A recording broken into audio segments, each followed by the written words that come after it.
We shall now have the opportunity for silence prayers or meditation.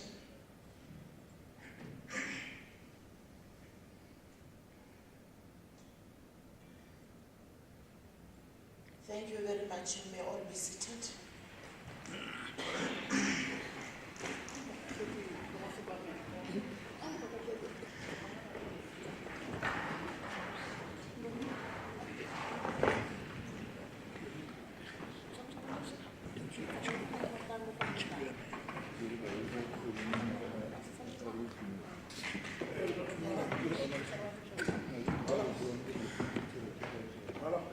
The Honorable Premier, members of Executive, Honorable members of this August House, Honorable Chief Whip of the Majority Party,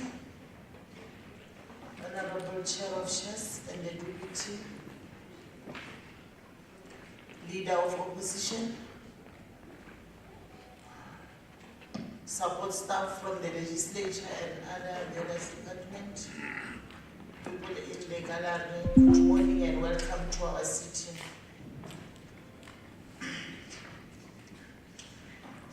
Honorable members, I am informed that the programming committee has resolved to suspend items 2 to 5 on the order paper, with the exception of one of the late from Lydia Komapengwenya, the former member of Limpopo Legislature and the stalwart and veteran of the African National Congress. So I may now call upon the Honorable Deputy Chief Whip to present the motion on behalf of the House. Thank you, Madam Speaker. Greetings in the name of Jesus. I'm rising, Madam Speaker, on behalf of African National Congress, presenting the motion without notice.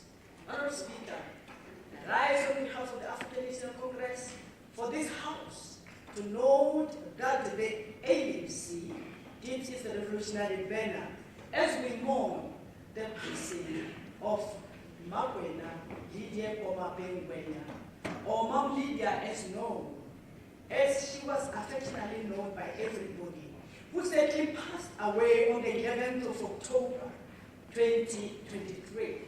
Mam Lydia was born on the 6th of August 1935 at Mampulo, Amatalatama, about 40 kilometers west of Polokwane.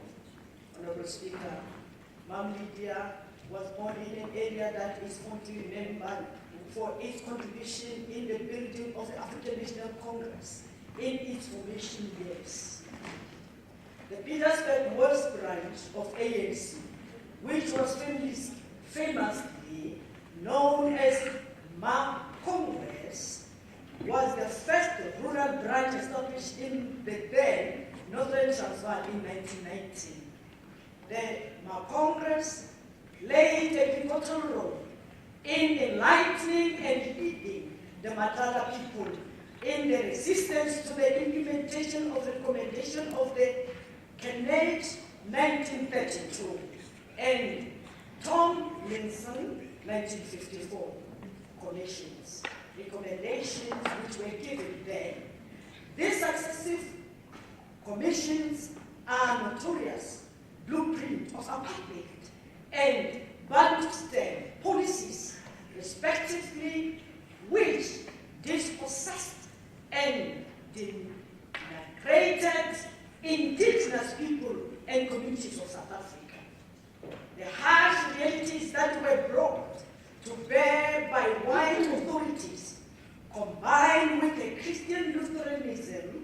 shape the future outlook of Mawena Lydia Omabe Ngwenya.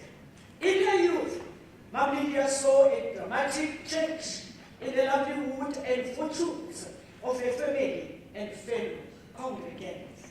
The mission farm, which they had relied on for subsistence production, was taken away from them as a result of the apartheid state's agricultural policy.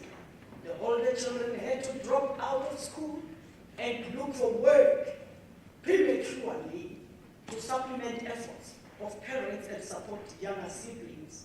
Madam Speaker, this act of deprivation sharpened her insight on the state of privation and the plight of a rural woman and the peasant communities in general. Madam Speaker, Mam Lydia left school after completing standard 7, which is equivalent to grade 9 today. 1966, she moved to Johannesburg to look for work. At the time, the apartheid regime aggressively enforced the past laws. These control regulations denied African women freedom of movement in the cities. Troubled by intermittent arrest for breaking past laws, she was forced to keep lowly paid jobs with the hope of avoiding to be arrested. Mam Lydia Omabe Ngwenya worked at the multinational-owned Heinemann electric factory near Alexandra. The Metal and Allied Workers Union MAU, now amalgamated International Union of Metal Workers of South Africa, NOMSA, started organizing the factory in 1974 when Omabe Ngwenya became a key recruiter. At that time, African workers were denied the right to belong to trade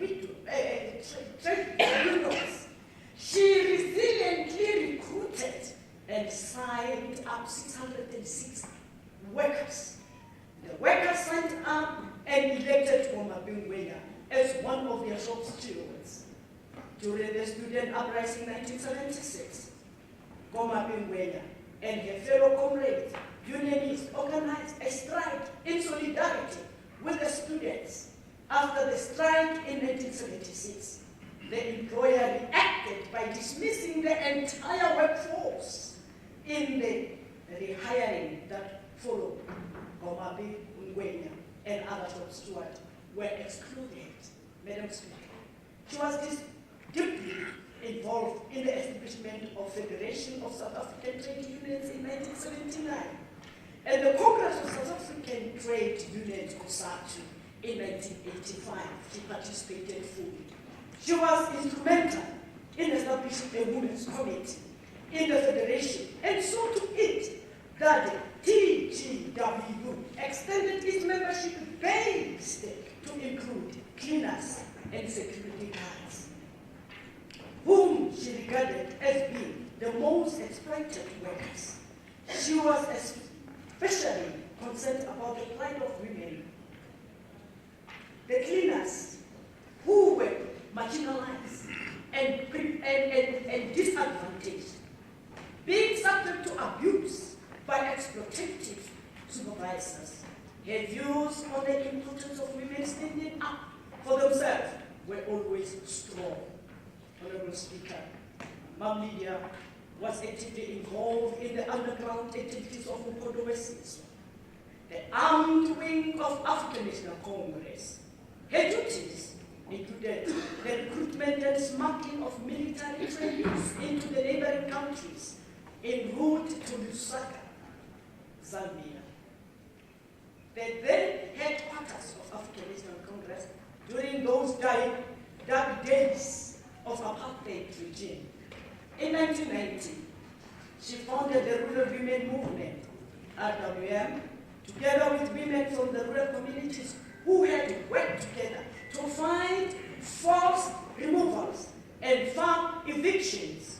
Mam Lydia has been particularly active in supporting the rural women and fully so in the whole area of Arakwali, near Mount Hall. Women to confront some of the restrictions they faced within traditional rural society. When South Africa's first democratic constitution was drafted, the rural women movement contributed to ensuring that the rights of traditional leaders were subject to gender equality clause.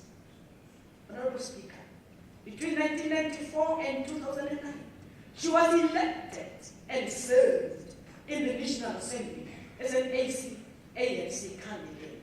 She became a member of parliament and has played an active role in her local constituency.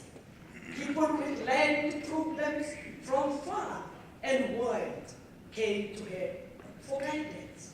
In parliament, she was a member of the Land and Agricultural Portfolio Committee until 1999.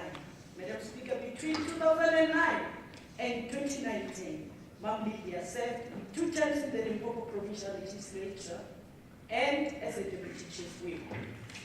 She served in several portfolio committees, Standing Committee of Quality of Life and Status of Women, Youth, Children, and People with Disability, and the Standing Committee of Petitions.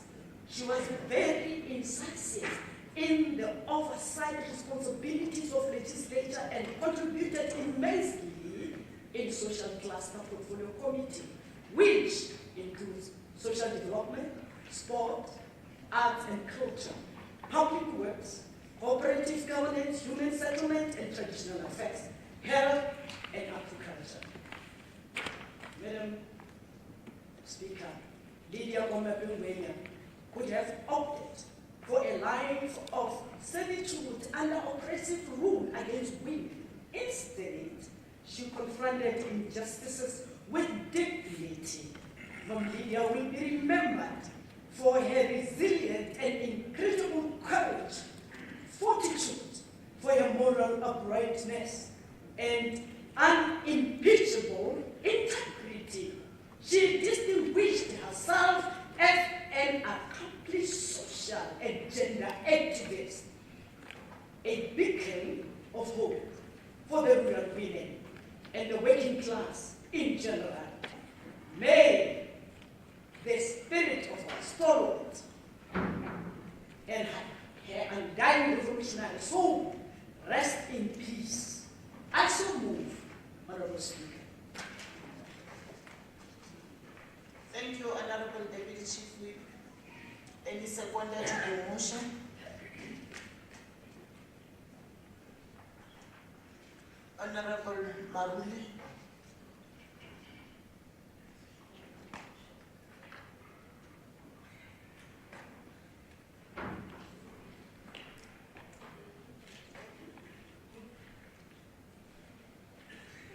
Honorable Maruli, you have raised your hand.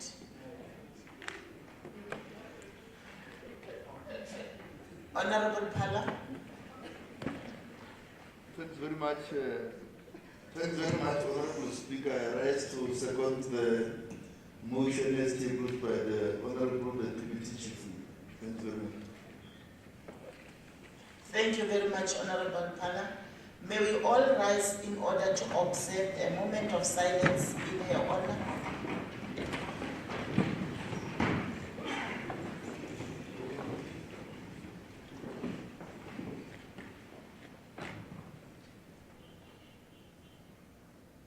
May her soul rest in peace. Thank you very much. You may all sit down.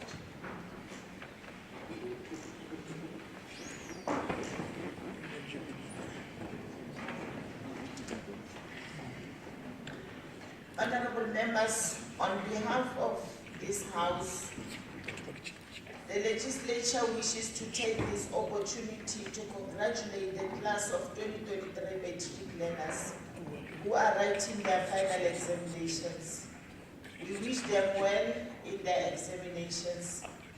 And also, the House further wishes to congratulate the national rugby team, Amabobobogo, for winning the Rugby World Cup for the 4th time. Thank you very much. We may now proceed to item 6.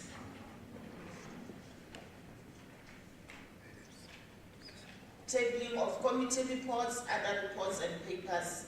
6.1. Tabling of the 2022-2023 annual report of the Road Traffic Management Corporation by the MEC for Transport and Community Safety. MEC Razilan. Thank you, Honorable Speaker, the Deputy Speaker of this House, our Honorable Premier, my colleagues in the Executive Council, the Chief Whip and the Deputy Chief Whip, the Chair of Chairs, members of this august House, a very blessed morning to all of you.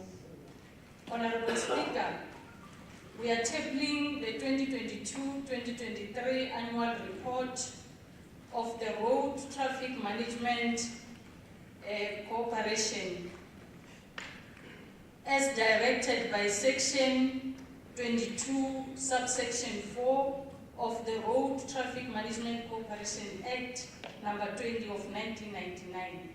According to the Act, Honorable Speaker, as the member of the Executive Council responsible for transport and community safety in the province, I am therefore obligated to present this annual report, which has been approved by the entity's shareholders before this august House. It is therefore our considered view, Honorable Speaker, on behalf of the RTMC, that the House should accept this report. I so move, Honorable Speaker. Thanks. Thank you, Honorable MEC.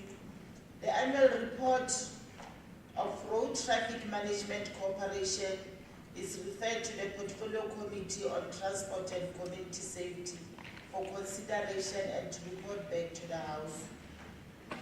Item 7, orders of the day. The draft resolution by the Honorable Chief Whip. Honorable Chief Whip. Thank you very much, Honorable Speaker, and good morning to Honorable Premier, Honorable members of the Executive Council, the Deputy Speaker, the Deputy Chief Whip, Chair of Chairs, Deputy Chair of Chairs, and Honorable members, and the Leader of the Opposition.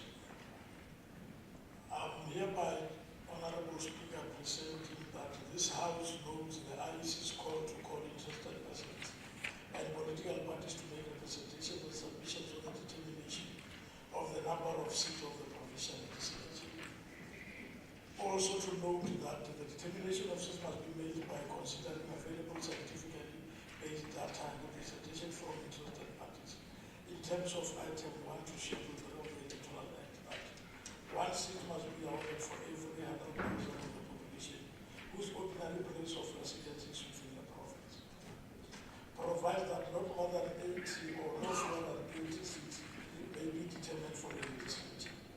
This is in terms of Section 105, subsection 2 of the Constitution of the Republic of South Africa.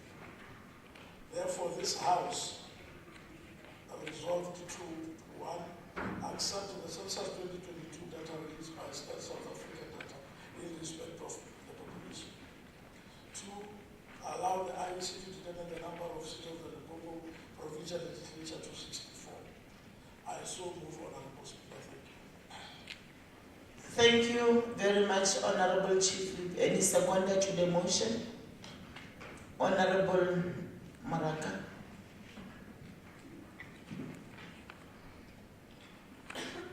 Thanks very much, Honorable Speaker. I, Tandi Muraga, rise here to second the motion as tabled by the Honorable the Chief Whip. I move accordingly. Thank you very much. We shall now refer to the speakers list for the debate of the motion. And the first speaker on our list is Honorable Makupet.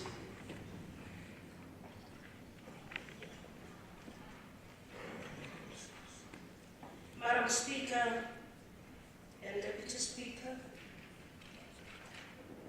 Honorable Premier, MECs presenting this August House, the Chief Whip and the Deputy Chief Whip, Honorable members of this House, good morning.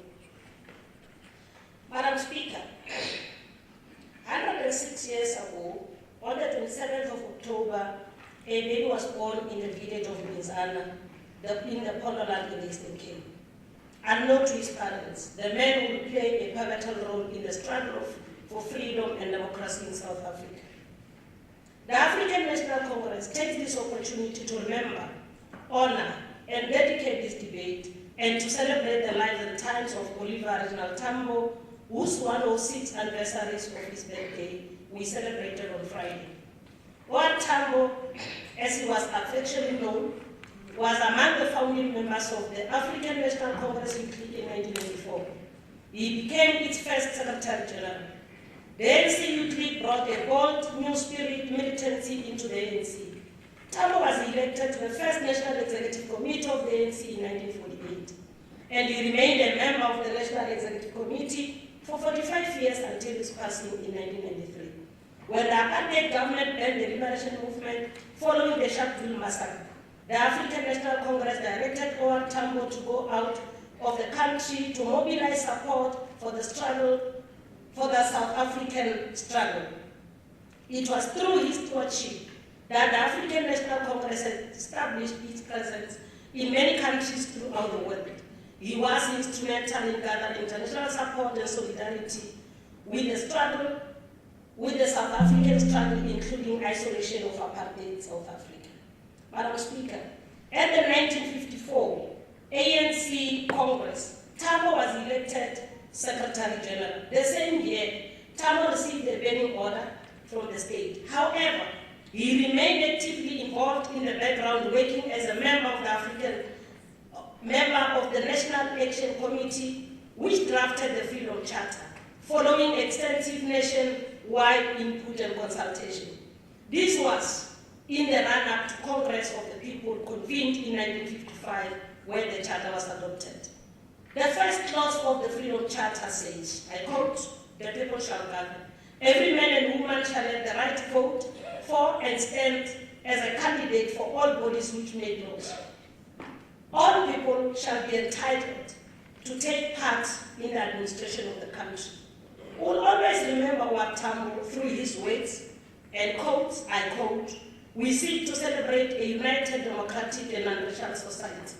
He further said, I quote, "The assurance are that the people inside South Africa have recognized that victory will come as a result of their struggle, their own efforts, as a result of their own reliance on themselves," close quote. Madam Speaker, the Chief Whip has just presented the motion on to the House on the call by the IEC for interested persons and political parties to make representation and submissions on the determination of the number of seats of the provincial legislature through the notice 2088 of 2023.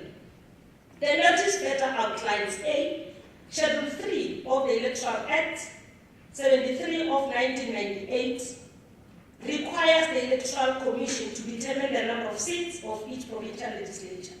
B, the determination seats must be made by considering available scientifically based data and representation from the interested parties. In terms of Item 1 to Schedule 3 of the Electoral Act, the formula is that one seat must be awarded to every 100,000 of the population whose ordinary place residence is within that province, provided that no more than 80 or no fewer than 30 seats may be determined for a legislature. This is in terms of Section 105 of the Constitution of the Republic of South Africa of 1996. C, the Electoral Commission accepts Census 2022 data released by State South Africa as the scientifically based data in respect of the population. The current number of seats of the Limpopo Legislature, as it stands at 49, were determined last time in 1999. And the 2022 census data population figures stands at 6.4 million, which informs the basis for the IEC, the proposal to increase from 49 to 64. Therefore, Madam Speaker, as the African National Congress, Congress, we support the motion to increase the number of members from 49 to 64, as it is our considered view that it will increase the number of constituency offices that already exist in all our municipalities, and our members are able to interface with communities every Monday, all the time. And further, that will provide regular feedback to the member of executive councils, municipalities, and the national departments with an intention to improve service delivery to the community. Madam Speaker, the African National Congress supports the motion accordingly. I thank you. Thank you very much, Honorable Makupecha. The second speaker is Honorable Dr. Managa.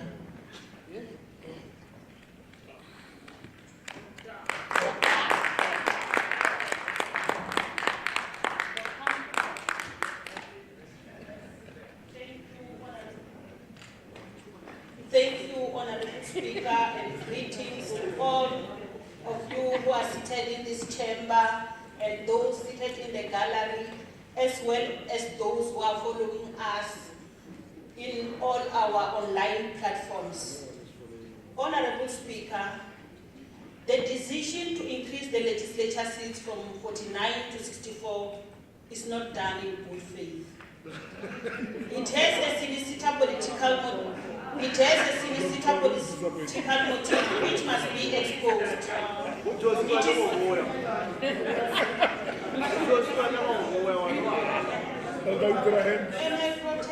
Honorable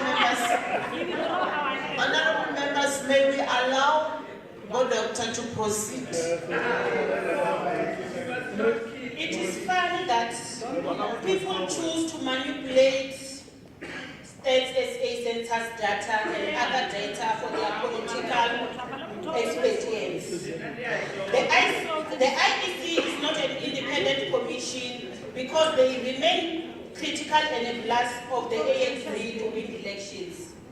This year, because the IEC and the ANC smell the red, they want to come with monkey tricks to manipulate systems in order to give the ANC advantage over others towards the 2024 general elections. This year, because Honorable Makupecha, you debated, we were quiet, so just respect me as I'm debating. You can't say what money. Some may not see this political manipulation at face value, but indeed there is a hidden agenda by the IEC to ensure that the ANC gets more than 50% during elections. The ANC controls the IEC and all other Chapter 9 institutions in order to continue holding power. These are disparate times. The ANC will not do anything in its power to hold on to power, even if it means using and manipulating Chapter 9 institutions. The fact of the matter is that... Honorable Speaker? Yes. Would Honorable Dr. Managa be able to take a question? Honorable Managa, She willing to are take you a ready question? to accept? No, can I be allowed to debate and finish my debate? She said no. I said Proceed, Honorable. She doesn't say anything. Honorable Speaker, if it is not the demarcation board demarcating wards to favor the ANC fortune, it is the IEC manipulating number of seats in the legislature. It is some kind of a chess game they are playing. They will fool all other political parties, but not the economic freedom fighters. We are fully aware of what is happening, and we will not stop at anything, but not continue. We will continue and expose the corruption. South Africa is a democratic state, and therefore the people of our country want to participate in a free and fair elections. The ones that are free of any political manipulation and fraud, because it is clear that the IEC and ANC want to conduct fraudulent elections. We say to IEC, we are not comfortable with the deployment of SATU teachers in various voting districts or stations because they are conflicted. The IEC is vehemently refusing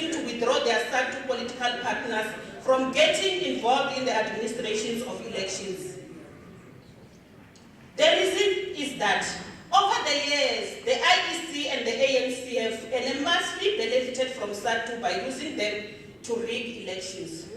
The fact of the matter is that the ANC government is living in a borrowed times, and therefore they are trying all tricks in this world to remain in power.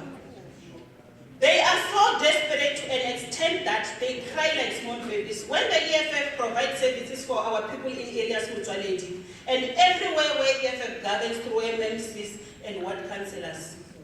Honorable Speaker, since when has providing services to the people become a sin? This is a clear political jealousy because the EFF delivers services to the people practically every day on the ground. Yeah, to face, Shaman.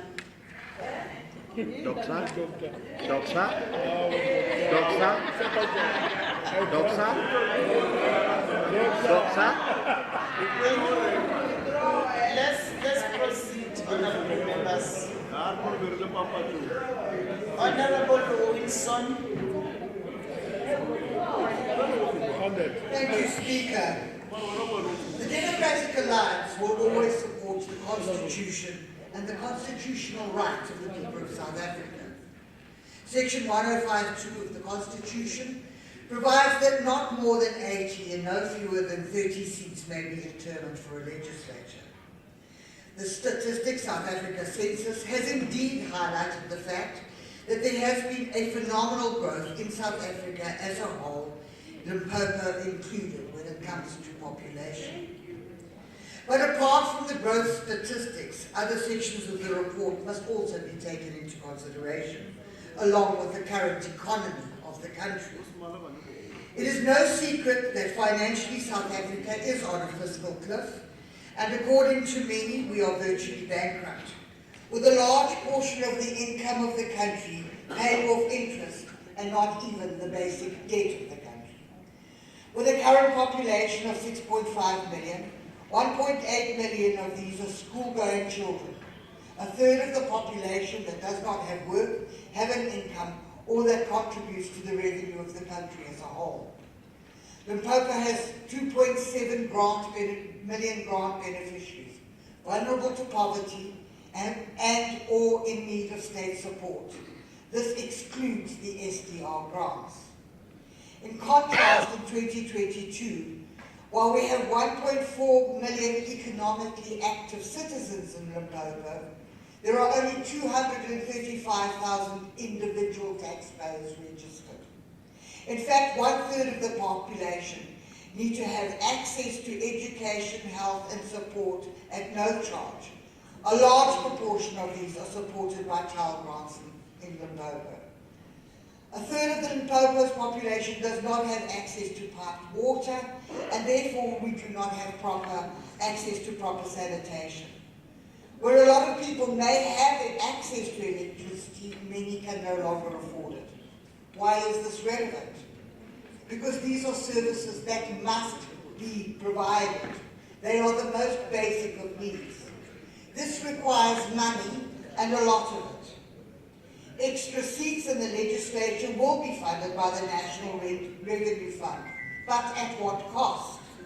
Extra seats in the House require extra housing in terms of accommodation for members, extra salaries, extra travel expenses, etc.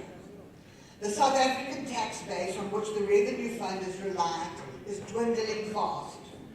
Almost 1/3 of the South African population is unemployed, and thanks to load shedding, along with other factors, formal employment is being lost, along with the income generated for the Revenue Fund. The Minister of Finance will tomorrow be presenting the midterm budget.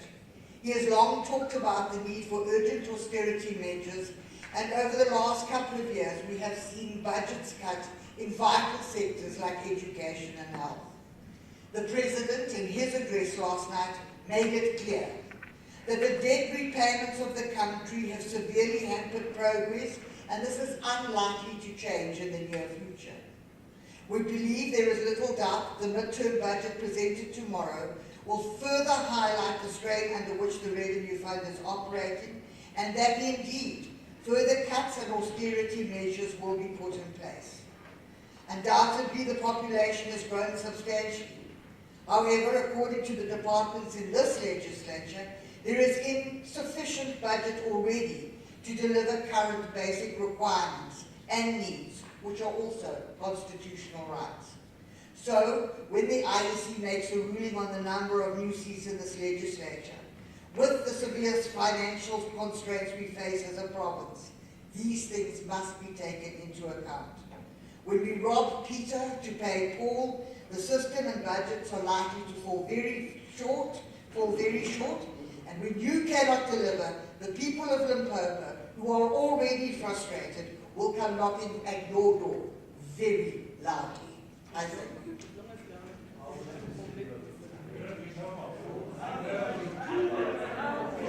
Thank you. Honorable Maris.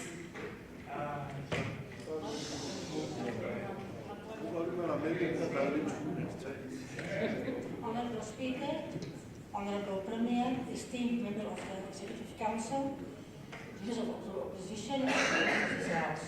Honorable Speaker, the implementation of new seats for Limpopo will be a great financial burden on a already struggling province. We accept the outcome of the Census 2022 as this will give more seats to ensure that the people of our province will have a more democratic voice. Honourable Speaker, the ANC must not think that just more seats will go to them. The ANC's time is over. Time for a new era in government. I thank you. You are fantasizing. You are fantasizing.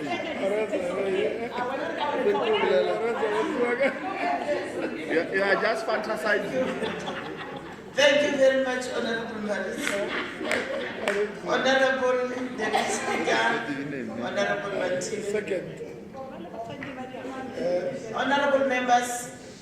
Thank you very much, Honorable Speaker, Honorable Premier, members of the Executive, the Chief Whip.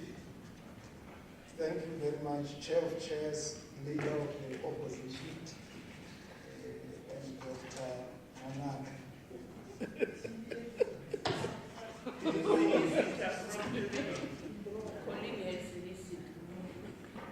The IEC is a Chapter 9 institution. And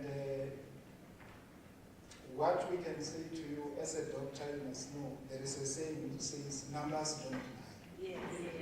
So numbers can't be manipulated.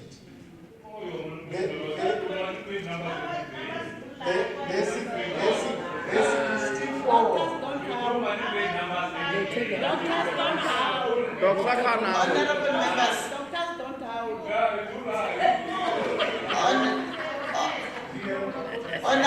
Honorable Banana. Thank you very much.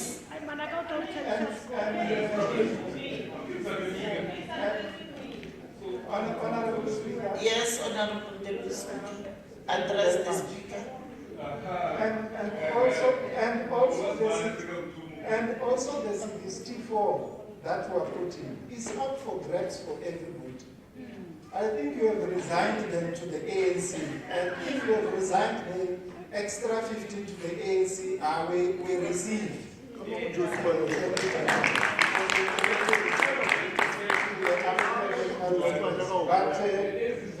we must also indicate, Honorable Speaker, that the IEC as an independent body has got its own policy of recruitment, and we must allow them to do recruitment the way they do recruitment. We also want to indicate that from the DA side, you did not object as much as you put a caution in relation to balancing services together with whatever number that we are facing. I will not debate, but I'll just go straight, Honorable Speaker, to the implications of the 15 numbers that we are putting forward. To the leader of government business, that would mean that we need extra houses for the new members that will come on board. And it will also mean that as and when the leader of government business and MEC for Treasury is looking into the adjustment budget, that adjustment budget must also speak to the resolution that this House is going to take. It will also mean, Honorable Speaker, that from our side as the legislature, we will need to adjust our organogram as we adopt the organogram. The organogram must also speak to the 15 new members, because the 15 new members will also require support staff that will support them. That will also speak to the tools of trade. It will also speak to the refurbishment that we are doing in the legislature, meaning that whatever seating arrangements that is there, it will require that we do that. So we call upon, as we adopt this resolution as presented, we must also bear in mind all those implications and adjustments that will be needed.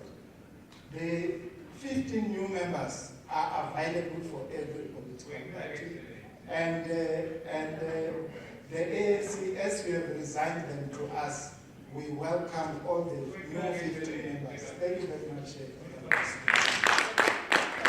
Thank you.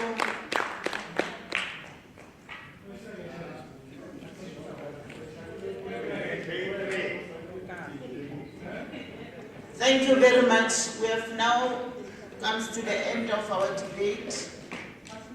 So I'm going to check with all members as will be adopting the draft resolution.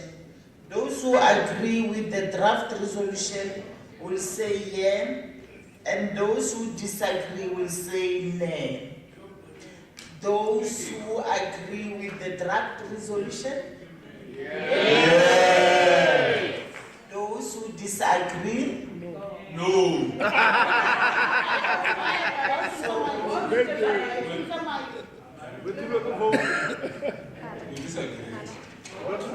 No, then they make it so, meaning we have agreed to the draft. Yes, the yes. Thanks for the correction. Thanks very much. Thanks very much, Honorable Shoka. The yes makes it.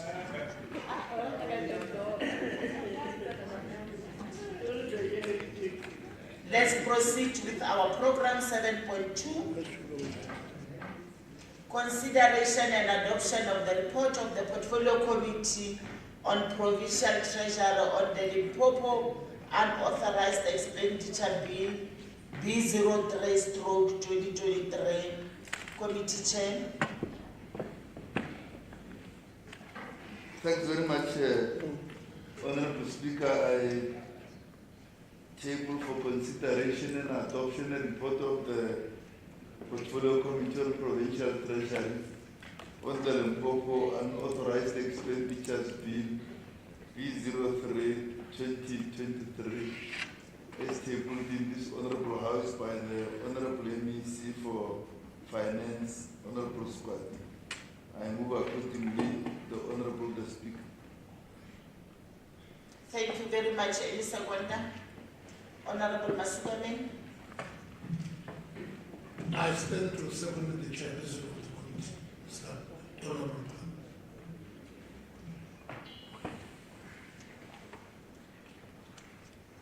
We shall now refer to the speakers list for the debate of the unauthorized. The first speaker on the debate is Honorable Marel Khanyan.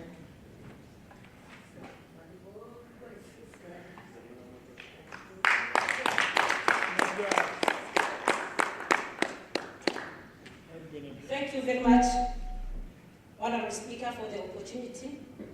Deputy Speaker, our Honorable Premier, all Honorable MECs present here, all Honorable Chairpersons of different portfolio committees, our Honorable Members of the House, and all members in the public gallery, good morning. Khotso. Honorable Speaker, I, Makedi Maria Lekhanyane, rise to debate on the second reading report of the Portfolio Committee on Provincial Treasury on the Limpopo Unauthorized Expenditure Bill B03 of 2023 for consideration and adoption by this Honorable House. Honorable Speaker, the Limpopo Unauthorized Expenditure Bill B03 of 2023 was referred to the legislature in terms of House Rule number 163. The bill was referred to the Portfolio Committee on Provincial Treasury for consideration and report back to the House. The committee considered the bill and would like to report as follows. The purpose of the bill, Honorable Speaker, is to approve certain unauthorized expenditure in the Limpopo Department of Education, Department of Agriculture and Rural Development, and also in the Department of Public Works, Roads and Infrastructure, and to provide the matters connected therewith. Honorable Speaker, the unauthorized expenditure of 24,130,000 was incurred by the Department of Education, Agriculture and Rural Development and also Public Works, Roads and Infrastructure from 2013 and 2013-2014 financial year to 2020-2021 financial year without legal authorization by the Limpopo Legislature. The Standing Committee of Public Accounts, Honorable Speaker, has already considered evidence on the reports of the Auditor General on the financial statement and performance information of Limpopo Departments of Education, Agriculture and Public Works for the financial years ending 2013-14 to 2020-2021. After consideration of such reports, Honorable Speaker, SCOPA 24,113,000 be approved without funding. The Limpopo Provincial Legislature, Honorable Speaker, had already adopted the reports of the SCOPA. The committee considered the objects and provisions of the bill in a meeting held on the 17th October 2023, Honorable Speaker. The committee found that during 2013-14, Department of Education incurred overspending on administration programs by 9,000 and ABET by 4,087,000, and on 2014-2015 financial year, Honorable Speaker, overspending to the amount of 209,000 was incurred on public special schools education program, and overspending to the amount of 294,000 was incurred on early childhood development in 2015-2016 financial year. Honorable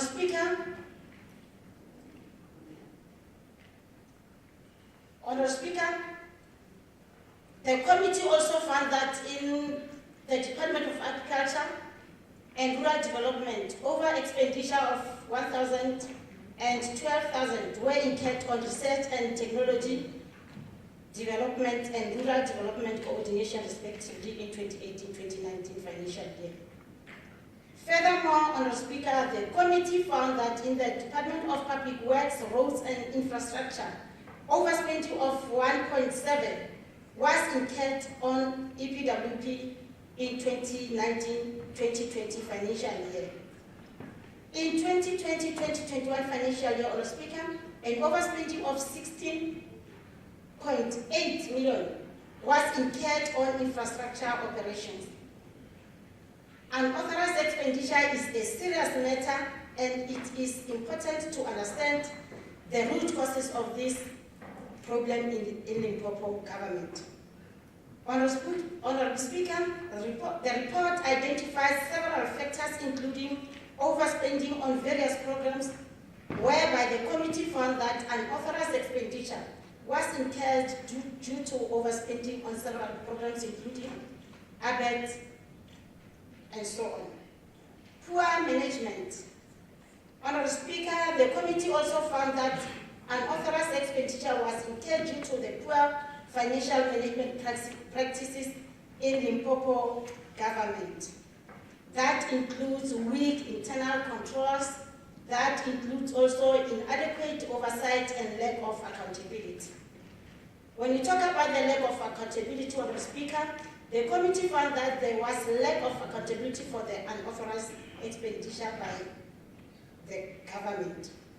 This was due to several factors, including weak procurement procedures, lack of transparency, lack of consequence management for those who were responsible for the unauthorized expenditure. Honourable Speaker, it is most important to note that unauthorized expenditure in question was incurred over several years, and it is not a problem that can be solved overnight. Honourable Speaker, the Limpopo government has taken the following steps to address this issue. Step number 1, strengthening internal controls. The Limpopo government has strengthened its internal controls to prevent unauthorized expenditure from happening again. Implementation of new procurement procedures, improving financial reporting and strengthening oversight mechanism. Honourable Speaker, when talking about improving the financial management system, the Limpopo government has also improved its financial management system to ensure that it has better internal controls over its financials. These include implementation of new budgeting management procedures. Honourable Speaker, we will now talk about the unauthorized expenditure, whereby we include the following: implementing the new whistleblowing mechanism, holding officials accountable for their actions. Honourable Speaker, the approval of this unauthorized expenditure in this bill is necessary to ensure that the Limpopo government can continue to function effectively and provide essential services to our citizens. It is more important, Honourable Speaker, to learn from previous mistakes and to ensure that unauthorized expenditures be condemned at all costs. Let me repeat it. Honourable Speaker, I say it is more important to learn from our previous mistakes and to ensure that unauthorized expenditure be condemned at all costs. Honourable Speaker, we therefore recommend that this Portfolio Committee report be considered and adopted by this Honourable House. Therefore, the committee agreed to support the Provincial Treasury to continue with the legislation processes and hereby recommend that the bill be passed without amendments. In conclusion, Honourable Speaker, as the Portfolio Committee on Provincial Treasury, we move that the report be adopted as the report of this Honourable House and that the Limpopo Unauthorized Bill B03-2023 should proceed to the next stage of the legislation. I so move, Honourable Speaker, and I thank you.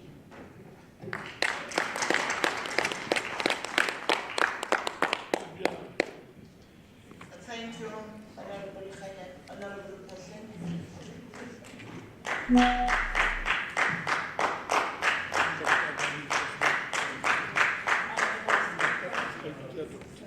Honourable MEC present today, honourable leaders of the opposition party, Honourable Maraga in absentia, members of this August House, members in the gallery, good morning.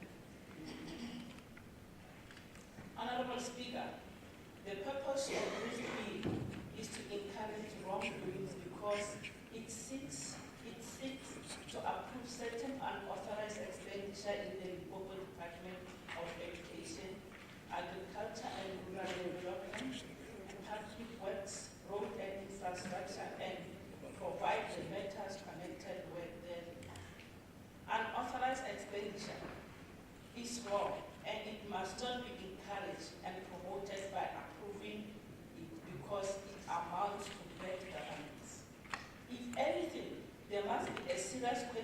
management for officials who are involved in unauthorized expenditure. Furthermore, corruption that hidden under conduct like unauthorized expenditure, fruitless and wasteful expenditure, and others. Why do you want to approve an unauthorized expenditure if the reason is not to cover up corruption by officials and politicians? The EFF will not be part of an unauthorized corruption, and if you want to do it alone, don't involve us. It is said that an authorized expenditure of 24,001,013 was incurred by the Department of Education, Agriculture and Rural Development and Public Works, Road and Infrastructure from the year 2013 to 2014 financial year, and also 2020 to 2021 financial year, without legal authorization by the Limpopo Legislature. Why do we come here and authorize something that was done without legal authorization of the legislature? The disregard of the law can only happen if people want to steal from department and later on they come and suggest that we approve the deliberate and authorized expenditure by corrupt department of the government. The unauthorized expenditure in this case is in relation to cover expenditure. Over expenditure is another form of stealing state resources. Honorable Speaker, now we are being told to come here and approve wrong things, power corruption and greed. The ANC can, through its majority, go ahead and prove the unauthorized expenditure.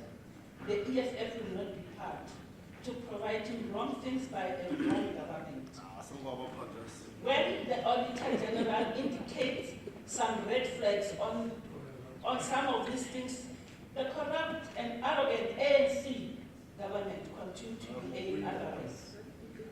They are allergic to good governance practice because of their underlying love for corruption. Corruption is being unashamedly promoted and encouraged in a broad daylight. It is therefore everyone's to see. Honorable Mati. Would Honorable Major be able to take a question? Honorable Mati. You want to check? What's wrong? What's wrong? No, you want to check if you. No, I'm explaining to us. Let me finish my debate. With due respect, Honorable Speaker. Okay, proceed. Corruption is being unashamedly promoted and encouraged in a broad daylight. It is therefore everyone's to see. The world's glorious liberation movement has become the epitome of corruption in the entire continent. We urge that this bill was not drafted in good faith. It has ulterior motives, and that is what we want to lay bare. The EFF will continue to expose the corruption every time it rises its ugly head, because it infringes with the violation of right of people to access the basic services. Until such time that the corruption is nipped in the bud, the province will forever be the poorest province in South Africa. I thank you, Honorable President. On point,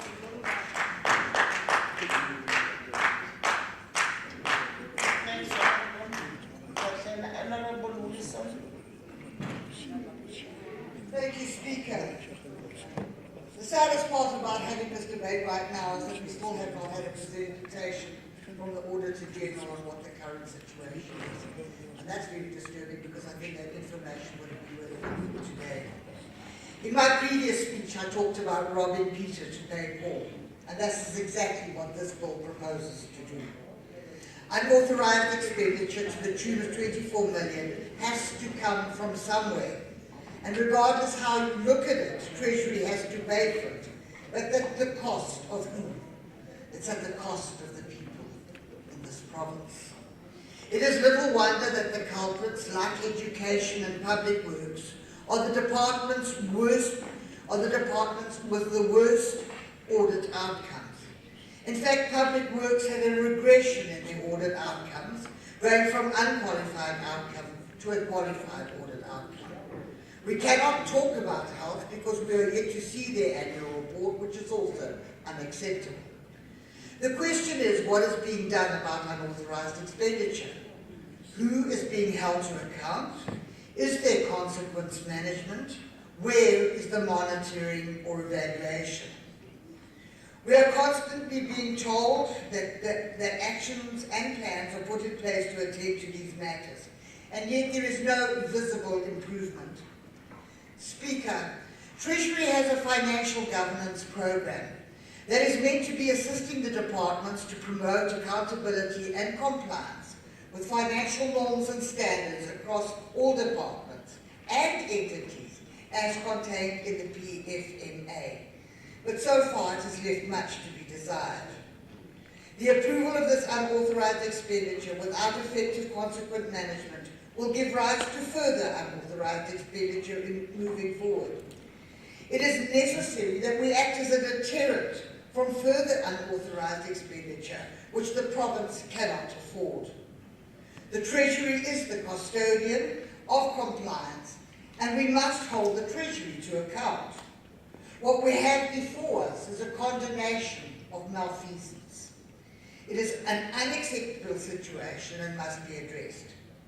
The bill highlights and reinforces the need to ensure sustainable resource management processes in our provincial departments and public entities. This will ensure efficient use of resources, stamp out unauthorised expenditure, probable corruption, and also ensure a financial fiscal policy for the province that results in favourable audit outcomes in the future. But right now, we cannot support malfeasance. It is unacceptable. It should not have happened in the first place. I thank you, Speaker.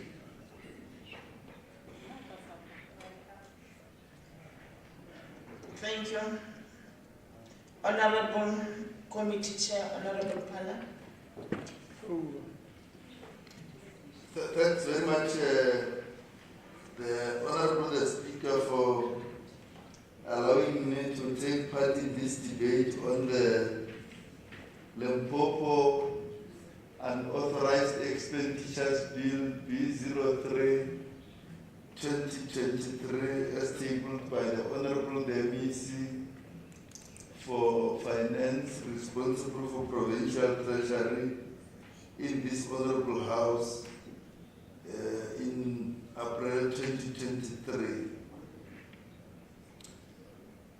As a provincial legislature and the various committees that are portfolio and standing committees that are represented in this House, we frown upon various categories of the unwanted expenditures, which is irregular expenditure, fruitless and wasteful expenditure, and unauthorized expenditure. In the interactions dealing with annual reports based on the audit outcomes that the Auditor General has done, the standing committees and portfolio committees of this House hold to account accounting officers and executing authorities on what has happened, that there are in departments or entities where there are those unwanted expenditures. And the law is clear in terms of the public legislature. So what must be done that if the document in the document speaks to one of the here the accounting authority, which is a board, must first take steps to ensure that they prevent the expenditures, irregular, fruitless and wasteful, and unauthorized. And when it has happened, they must take effective and appropriate disciplinary steps against an official or officials responsible for that irregular expenditure, fruitless and wasteful expenditure, or unauthorized expenditure. And the same section is in section 38 of the PFMA in relation to departments, which gives instruction to accounting officers to do the same. Of the 3 unwanted expenditures in this province, the one that is still a bit high is irregular expenditure. Unauthorized expenditure has been brought significantly down. And we are dealing with it, the one we are dealing with it for a number of years from 2013-14 to 2020-2021. For the entire provincial government is 24 million. And if you can check the budgets of those years, it will be hundreds of billions that the provincial government spend. If Honorable Scott will tell you we are spending, let's say, 60 billion per year as the provincial government. In those years, it means we spend hundreds of billions, but only 24 million is what is called an expenditure that has not been authorized. And when it's called expenditure that has not been authorized, if you look at the legislation, it does not necessarily mean that it's money that has been stolen or corruption. If you understand anything about anything, it is money that was spent, but was properly spent, but was not authorized. And that is against the law, Honorable Wilson, we agree. The PFMA defines unauthorized expenditure as overspending of a vote or main division within a vote.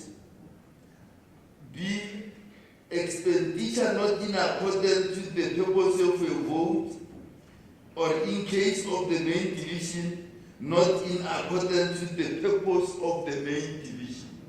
It's like if you have money in the Department of Health to buy medicines, but there is a cholera outbreak in Skukune in Trikop, and you take that money for medicines and spend it on cholera outbreak. Which money was stolen?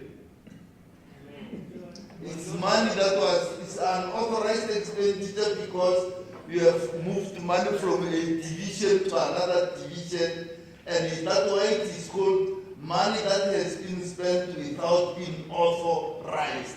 Otherwise, referred to in English as unauthorized expenditure. Let the doctor learn. Section 34 of the PFMA. Section 34 of the PFMA deals with it, how a provincial legislature or parliament should deal with unauthorized expenditure when it has happened. And in this case, in relation to this bill that the Honorable MEC has tabled to this House, it has been dealt with in terms of that section 34 of the PFMA. Because those departments, the Department of Education, the Department of Agriculture, and the Department of Public Works, Roads and Infrastructure, all the 3 of them, as outlined in the Public Finance Management Act, they went to the public hearings of the Standing Committee on Public Accounts, otherwise called SCOPA for short, in those years. And SCOPA was able to interrogate them and give them instruction on what they must do. Even beyond that, the Standing Committee on Public Accounts came to this house and tabled recommendations on what must happen in relation to those various categories of unauthorized expenditures. And those recommendations of the Standing Committee on this of the Standing Committee on Public Accounts were adopted by this honorable house, and they are resolutions of the provincial legislature. And it is on the basis of those resolutions of this house that the Department of Provincial Treasury prepared this bill that the Honorable MEC tabled in this house at the beginning of the year, which we are discussing today. And in relation to the resolutions, if I go to them, of the Standing Committee that were brought to this house, which this house has adopted, those recommendations were saying that in terms of that section 38 of the PFMA, that in this specific amount of unauthorized expenditures of 24 million is without funding. So the Standing Committee said this there must be a direct charge against the budgets of those three departments in the coming period once this bill has been adopted by this house, and that unauthorized expenditure is without funding. That is a recommendation that the Standing Committee on Public Accounts brought to this house, which was adopted, and we, as the Committee on Finance, have gone through the bill and agreed with the bill that the 24 million go through and be processed as the unauthorized expenditures bill of Limpopo, so that in the coming financial year it is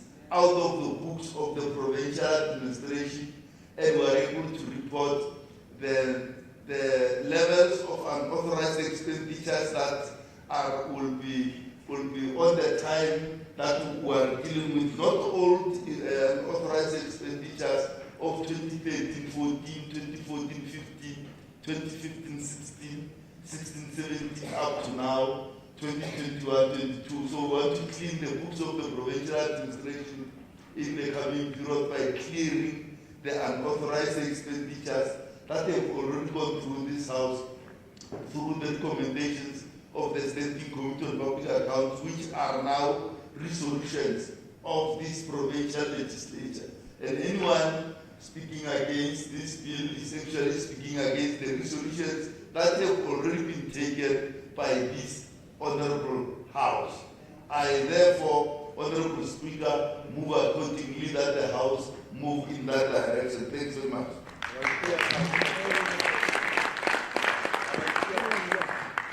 Thank you very much, Honorable. We shall now call upon the Honorable MEC for Treasury to come and respond to the debate.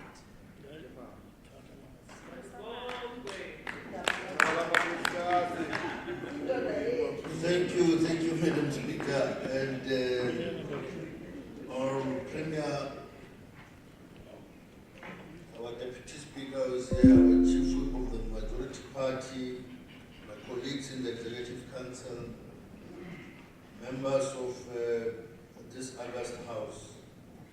Once again, let me take this opportunity, Madam Speaker, to really accept, particularly in terms of the explanation and the definition of unauthorized expenditure from the chairperson of the Portfolio Committee, Honorable Holani Pala, because it is important for members to really understand the definitions of these amounted expenditures. Because if we do not understand them, then we are not going to be able to understand what is it that we need to do, or what we are expected to do as members of this August House. And I would want to really align myself with the chairperson of the committee, who says that we have been over the years been able to be in a position to bring down the unauthorized expenditure, which has been haunting this government for some time. But as well, we are making sure that we continue to abide by the law in terms of dealing with the unwanted expenditures. We are aware that indeed and in terms of this unauthorized expenditure, Madam Speaker, we believe that because we have followed what is supposed to be done, and would like to therefore express words of gratitude to the Portfolio Committee for continuing to guide us, but also to ensure that we are able to at all times comply with the laws in terms of PFMA. We will therefore make sure that as we continue dealing with these unwanted expenditures, we also make sure that we continue to improve in terms of the systems within government, but also to make sure that each one of us within various departments are able to comply with the legislation, but also we are able to ensure that there is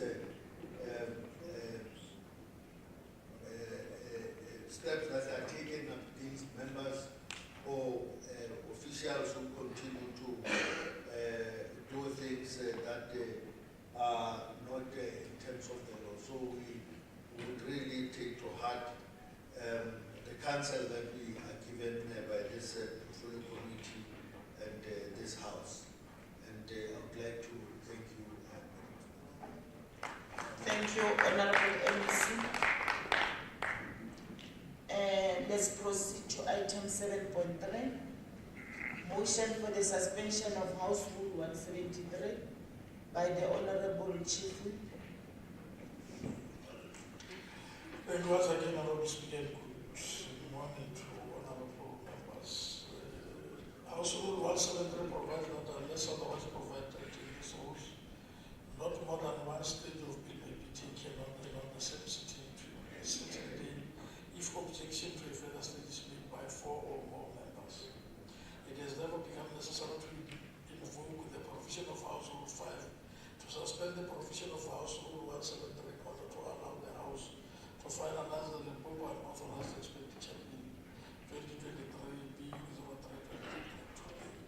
I move accordingly, Honorable Speaker. Thank you, Honorable Chief Whip. Any seconder to the motion? Honorable Ndaka.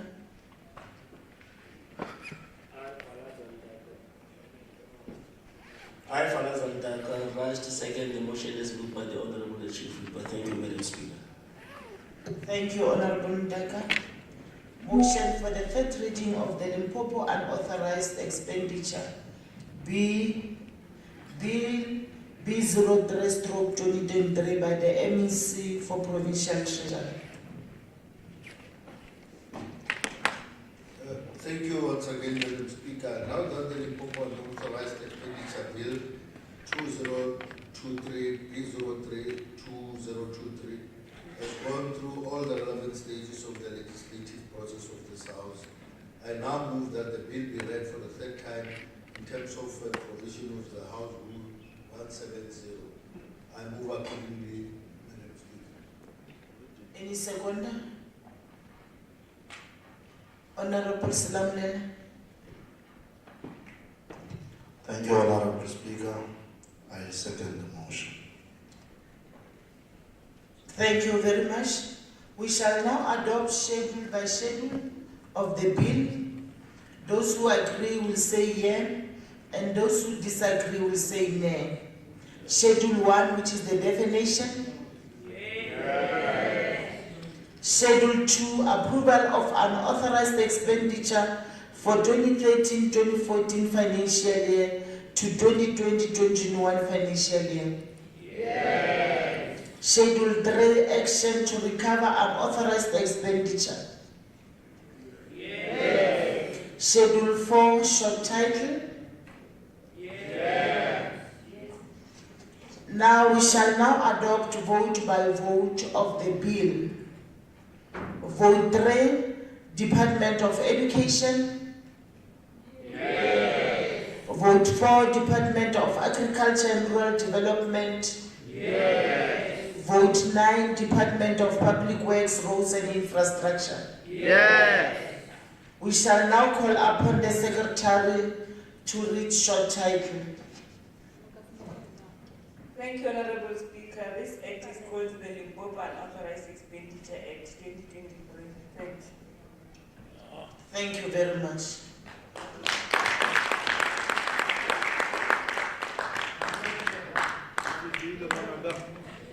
Let's move to item 7.6.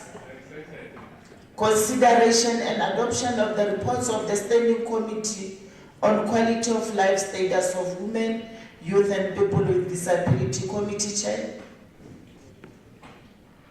Thank you very much, Honorable Speaker. I, Pauline Shero, Chairperson of the Standing Committee of Quality of Life, Status of Women, Youth and People with Disability, I table the 2023-24 first quarter performance report. Thank you. Thank you very much. Any seconder? Honorable Ndaka. Na khensa manana xipikara mina falaka mudaka ni yimela ku seketela leswi boxeke ubyankulu manana Paulushera Ngoma. Thank you. We shall now refer to the speakers list for the debate. The first speaker on the list is Honorable Mokhonyan. Maybe belated birthday, Honorable Shero. Standing here to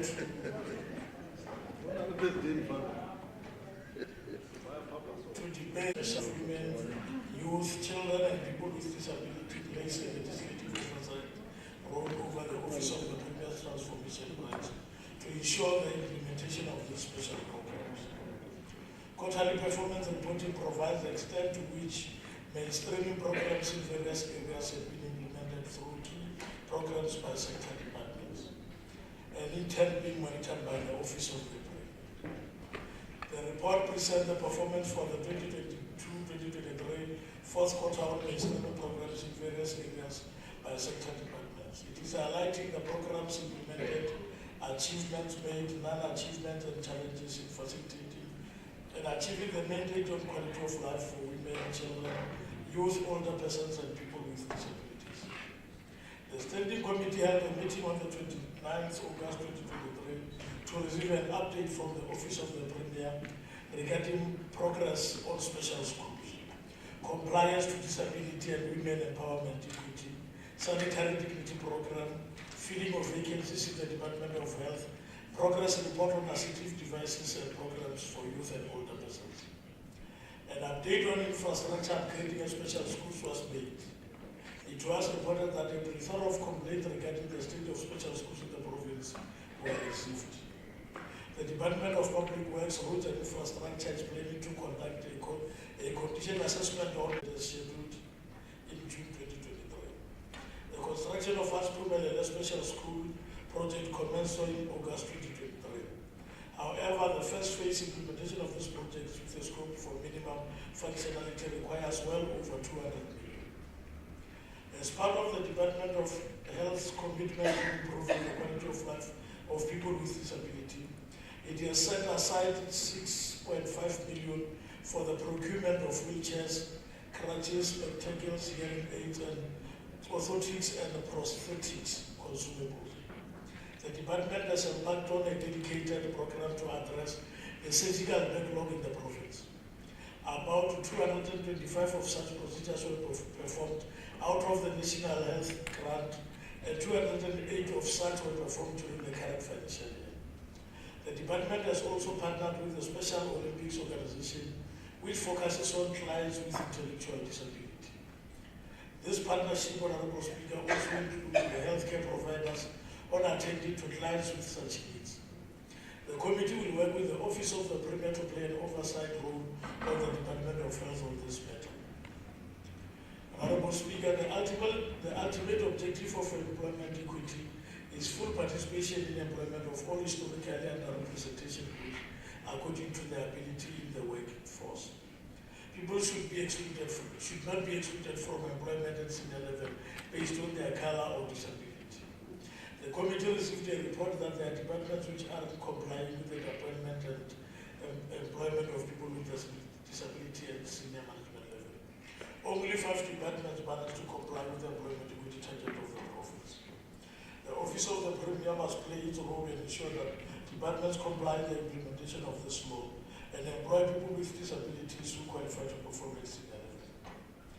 The committee commended the department that implemented government preferential procurement through economic empowerment of the people with disabilities, youth, and women during the fourth quarter of 2022-2023. There was a total spending of about 1.8 billion for the 3 targeted groups. Despite the targets not to be met, however, there was a significant increase in target achievement for both women and youth as compared to the 3 previous quarters of the year under review. Honorable Speaker, the department coordinated the disability rights. The department coordinated disability rights awareness activities at special schools with the aim of encouraging learners with special educational needs to perform better. For the 2022-2023 academic year, the special school performed well with the following notable metric pass rates. Helen France produced 80%, Setotolwane produced 72%, and Reboni school produced 100%. The Office of the Premier should throughout the years encourage the Department of Education that not only special schools should perform better, but all the schools in the province must produce better results. A nation that does not invest in programs is a doomed nation. The committee received a report that youth development through various programs continued in the quarter under review aligned to employability, active labor market and entrepreneurship as part of the focus areas of Limpopo Youth Development Strategy. It was also reported that the Limpopo Youth Fund, in partnership with the National Development Agency, was launched with a startup fund of 10 million. The Office of the Premier should enforce youth development programs in all departments to reduce the scale of unemployment. The committee noted that the Office of the Premier successfully coordinated the International Grannies Tournament in Goa in Greater Zanzibar Municipality in Moban in partnership with the Department of Sports, Arts and Culture. The office further conducted 5 human rights awareness workshops for older persons in all the 5 districts which were well attended. Office of the Premier also monitors residential facilities for older persons with the result that there are 6 privately owned facilities and 1 government owned that benefit 770 old persons. The committee will continue to play its oversight all over the Office of the Premier to ensure that the life and health of older persons are taken care of. The committee having considered the 2022-2023 fourth quarter performance report on special programs by the Office of the Premier, recommends to the House to accept the report and that the Office of the Premier should comply with the recommendations of the committee as filed in the report. Honorable Speaker, I therefore move on behalf of the committee that this report be adopted as the report of this August House. Thank you. Thank you. Honorable Captain.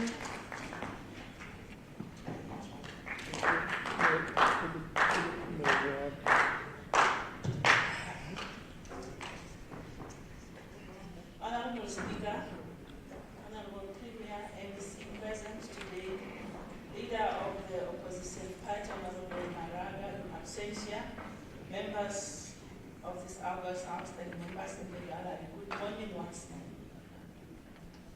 Honorable Speaker, the support of designated group by the current government is disappointing and worrisome. Department continue to fail to reach their target on women and people living with disability, especially on SMS level promotions. The reality is that 2% target is too much to ask, and yet government department will fail to meet this target.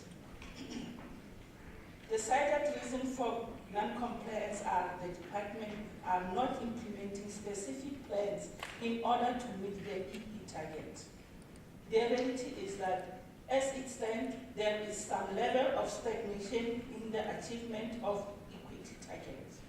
It is clear that there is no political will to change the fortune of the designated group in societies to change their lives for better life. The Office of the Premier is failing in this mandate to advocate and monitor the provincial activities on this mainstreaming and support the designated groups. Furthermore, they are failing to enforce compliance.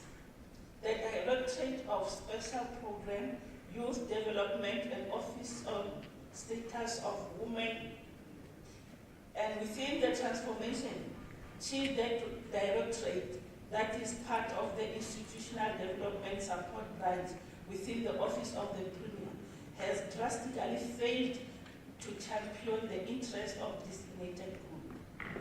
The provincial department and municipalities are expected to establish structures to monitor and support these designated groups, but nothing is happening as we speak. It is important to restore the dignity of the child learner, who mostly comes from the poor household, by providing them with a sanitary pads.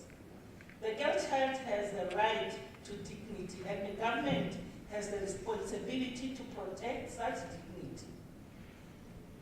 The 6500 amount set aside by the Department of Health for procurement of wheelchairs, crutches, spectacles, hearing aids, and orthodontics and prosthetics consumable is just dropped on the machine. It is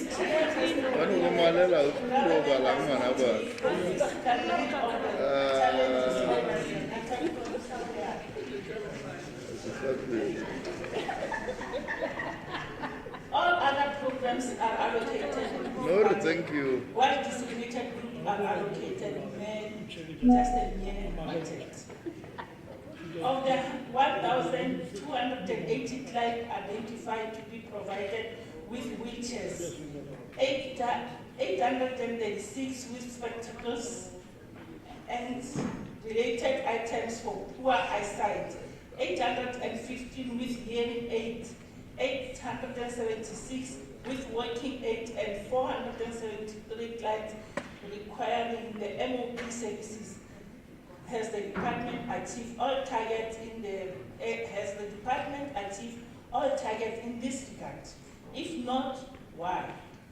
Honorable Speaker, there was a total spending of about 1.8 billion for the 3 targeted group on economic empowerment program, with all the targets not achieved. This is appealing, to say the least, because it is clear. It clearly shows the government continues to undermine the important sectors of our people. Shame on you.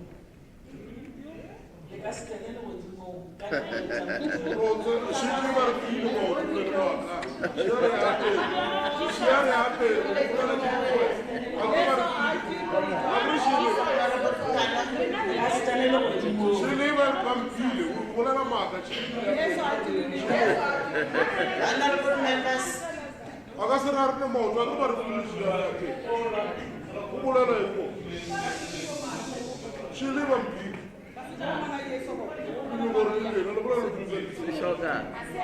honorable members, let's allow honorable panel.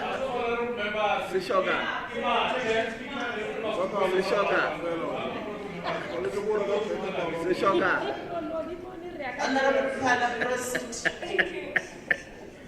Thank you, Honorable Speaker.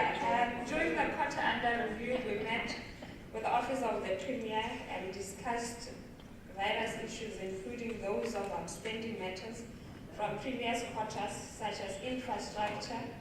The committee was updated that when infrastructure upgrading at special schools was being made, it was reported that too many of complaints regarding the state of special school in the province were resolved. The Department of Public Works, Roads and Infrastructure was reported to have been planning to conduct a condition assessment on all the special schools. The assessment was reported to be completed at the end of the second quarter of the current financial year. Contractors were said to be appointed through the panel to maintain the schools. depending on the budget availability. The construction of new special schools were reported to have been intensified, and Voli was said to be well on course and to be completed as scheduled in June 2024. As Pumelele Special School, which in 2017 this committee visited the school, by then it was schooled in zinc containers. It was later wholly housed in Honorable members, when you go out, you are requested to use the left-hand side door, not the right one. The right one is broken. Honorable Panna. Thank you, Speaker. As Pumelele Special School, which in 2017 the committee visited, the school by then was being schooled in zinc containers. It was later wholly housed in mobile classrooms at its new school premises, which the mobile classes were just placed on an unfenced patch of land, which by then the subject of the committee dispute was the very same land. The Limpopo Department of Education's department to place the mobile classroom without consultation with the community had also led to legal challenges by then. It is for these reasons that as a committee we commended the long-needed construction of Pumelele Special School, which was reported that it will commence in August 2023. However, the House must know that the first phase implementation of this project with the scope requires a minimum of over 200 million. On the progress report on assistive devices, it was reported that there was an ongoing demand for the provisioning of virus assistive devices as part of the Department of Health commitment in improving the quality of life of people with disability. It has set aside over 6 million for the procurement of wheelchairs, crutches, spectacles, hearing aids, and orthotics and prosthetics consumables. As commendable as it is, Honourable Speaker, however, this will not benefit schools in need of assistive devices, needing wheelchairs and others, schools such as the Helen Funds Special School as well as the Litaba Special School. Honourable Speaker, after engagement, some of our recommendations as the committee was that the Department of Education should on a regular basis give progress report on the provision of sanitary towels to schools. The department should address the backlog challenges regarding the provision of assistive devices. Progress report with regard to addressing the infrastructure problems at Tushanang and Sidibing Special School should be provided. That the Office of the Premier should provide a comprehensive report regarding the kind of support given to victim empowerment centers, given the many crime statistic reports that paint a picture for the support from our VC that is needed. That the Office of the Premier should ensure that the Limpopo Youth Fund contribute towards the reduction of youth unemployment in the province. And lastly, that the Office of the Premier should have a well-structured reporting framework which outlines actual progress made based on the actual work. Thank you. Thank you, Honourable Panna. Honourable Bushian, the committee chair. Thank you very much. Honourable Speaker, I just want to bring this to your attention that in terms of 7.6.1, it should be coupled with 7.6.3, and then 7.6.4 is on its own. The 2 quarterly reports, that's what we are. Because you can see after the first quarter there is no speaker, so it goes with. So, Honourable Michelle will follow the program as it is now. Okay. Yes, just proceed. All right. Thank you very much, Honourable Speaker. Honourable Speaker, Mayor Rosemary Molapo, Honourable Deputy Speaker, Tate Baldwin Chidareke, Honourable Premier, Preston Matalata, Honourable MECs present, Honourable Chief Whip and Deputy Chief Whip of the Majority Party, Honourable Leader of the Opposition in absentia, Honourable Chairs of Chairs, Chair of Chairs and Deputy Chair of Chairs, Honourable Members of the House, ladies and gentlemen, comrades and compatriots, good morning. The history of apartheid and other discriminatory practices in South Africa triggered discrepancies in employment, occupation and income within the national labour market. It had created such a pronounced disadvantages for certain categories of people to such an extent that they could not be simply redressed by repealing discriminatory laws. It involves implementation of various measures such as supporting the constitutional right to equality, eliminating unfair discrimination in employment, ensuring the implementation of employment equity to redress the effects of discrimination, realizing a diverse workforce broadly representative of the people of South Africa, and promoting economic development and efficacy in the workplace. Honorable Speaker, the report as presented by the Office of the Premier on the filling of vacant posts does not adequately address the employment equity gap. The Office of the Premier is expected to ensure compliance to employment equity by making sure that at least as a minimum, 50% of women are employed and 2% of people with disabilities are represented at senior management level in various provincial departments.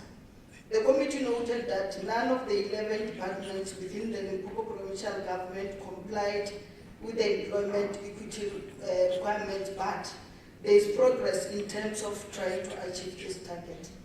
The committee further noted that the status of women employed at senior management level depicted that the provincial treasury is the best performing department at 49%, followed by social development at 48%, health at 46%, and office of the premier at 45%.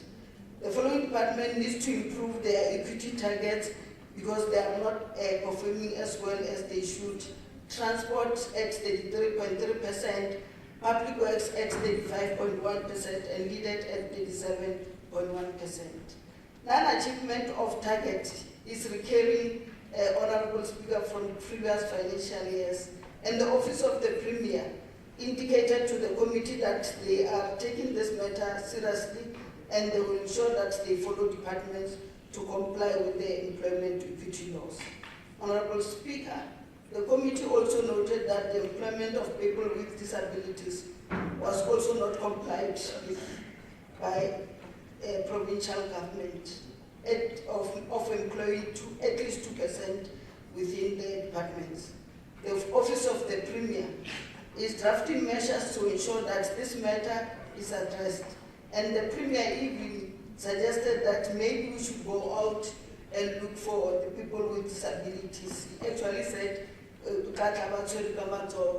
make sure that we comply, because I don't think they're not there. It's just that maybe they are not able to get the opportunities. And as the committee, we support the Premier in terms of doing that, and we will assist and do our part. This will ensure that as government, we are able to reach our target, even exceed it, in terms of employing people with disabilities.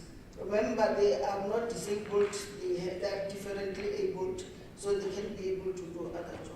Honorable Speaker, the committee further noted that the provincial departments are not spending according to their target in terms of preferential procurement for women, youth, and people with disability. The target as set by the provincial government is 25% towards women and youth entrepreneurs.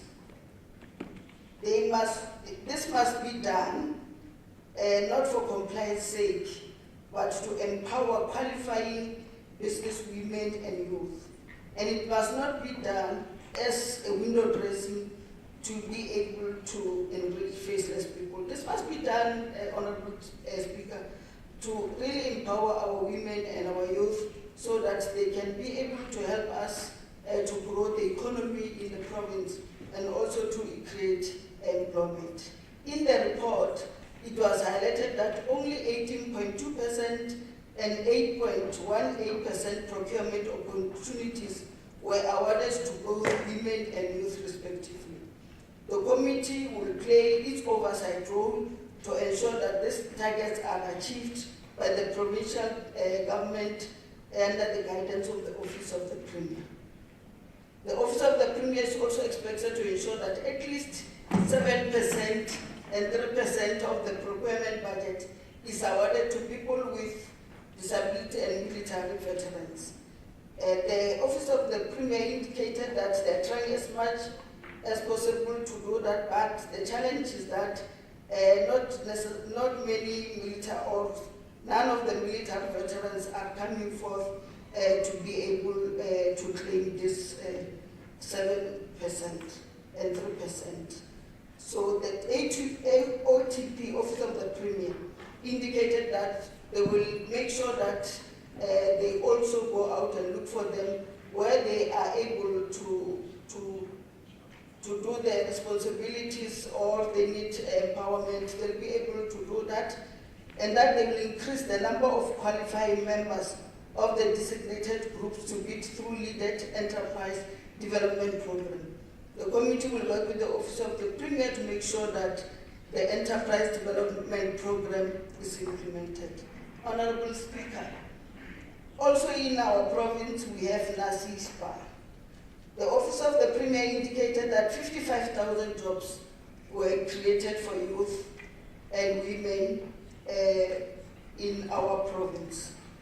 Out of the 55,000 jobs created, 42,274 jobs were created in different governance clusters.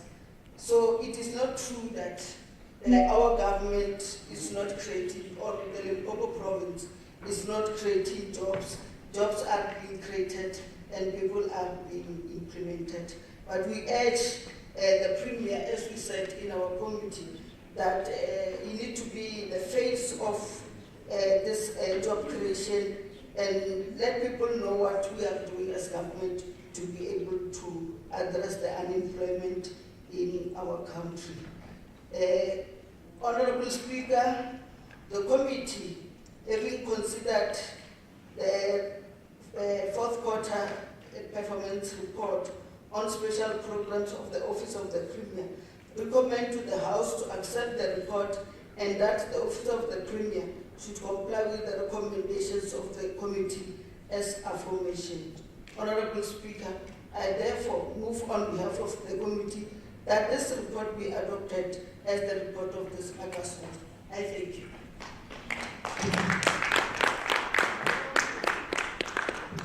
Thank you very much, Honorable Michelle, for the debate.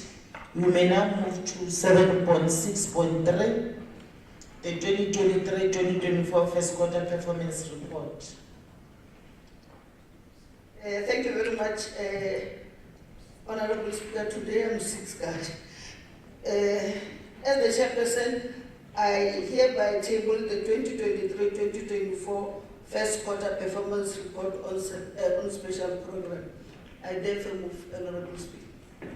Thank you. Any seconder?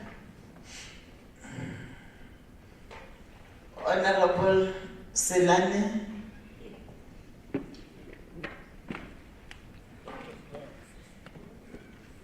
Thank you, Honorable Speaker. I hereby support the Honorable Chairperson of the Committee for Quality of Life. Thank you. Thank you. Honorable Committee Chair, item 7.6.4, 2023 Women's Parliament. Thank you very much, Honorable Speaker. I, the chairperson of the Committee on Quality of Life and Status of Women, Youth and People with Disability, hereby table the 2023 Women's Parliament report held on the 30th of August 2023 in this August House. Thank you very much. Thank you. Any seconder? Honorable Sono. Thank you, Honorable Speaker. I raise my hand to second the motion as presented by the Honorable Chairperson. I thank you. Thank you. We shall now refer to the speakers list. The first speaker is Honorable Selane. Honorable Selane. Yes, Honorable Marada. Honorable Speaker, the Deputy Speaker, Honorable Chief Whip and the Deputy, Honorable Chair of Chairs, Memunyamane, Honorable Premier in his absentia. Oh. I'm sorry, Premier. Well, I withdraw. I arrived here late. I arrived here late. You'll pardon me, Honorable Premier. Honorable Speaker, I'm sent here by the committee to reflect on the diagnostic report of the challenges faced by women in our province and the possible strategy to address them thereof. Honorable Speaker, women in our province are faced with multifaceted challenges that need to be addressed. Firstly, we must reflect on the role of women in governance and leadership. Honorable Speaker, the role of women in governance and leadership, as I've already acknowledged, is a multifaceted and evolving topic with far-reaching implications for both individual empowerment and broader societal development. Honorable Speaker, as society increasingly recognizes the importance of gender equality, women have made significant strides in occupying positions of authority and influence. Honorable Speaker, the struggle for gender equality and representation in various leadership domains has been an ongoing global endeavor fueled by the belief that diversity in leadership enriches decision-making processes and lead to more comprehensive and equitable outcomes. Despite historical barriers, Honorable Speaker, and these persisting challenges, women have progressively ascended to influential roles in politics, with female head of state parliamentarians, and which, of course, are becoming increasingly common. Honorable Speaker, women in business world have broken through corporate class ceiling, occupying positions as CEOs, serving as board, and making significant contribution to various industries. At the local and community level, Honorable Speaker, women have taken their roles as mayors, activists, community leaders, advocating for policy and initiatives that address specific needs of their constituents. Honorable Speaker, the role of women in governance and leadership is not merely about achieving numerical parity, but it is about harnessing a wealth of diverse experience, perspective, and talent that women bring to the table. The presence of women in position of authority foster inclusive governance as they champion policies that address gender equality, social justice, and welfare of the marginalized. Honorable Speaker, women serve as role models, inspiring future generations to aspire leadership roles and dismantling stereotypes about gender-based limitation. However, Honorable Speaker, there are still numerous challenges, as I've already indicated, that in actual fact are remaining challenges that include gender bias, discrimination, and a burden of stereotypes. Women often confronted deeply ingrained gender bias and stereotype, which can include assumption that they are less competent, less assertive, and less suited for leadership. This stereotype mentality can limit women's opportunity and hinder their credibility as leaders.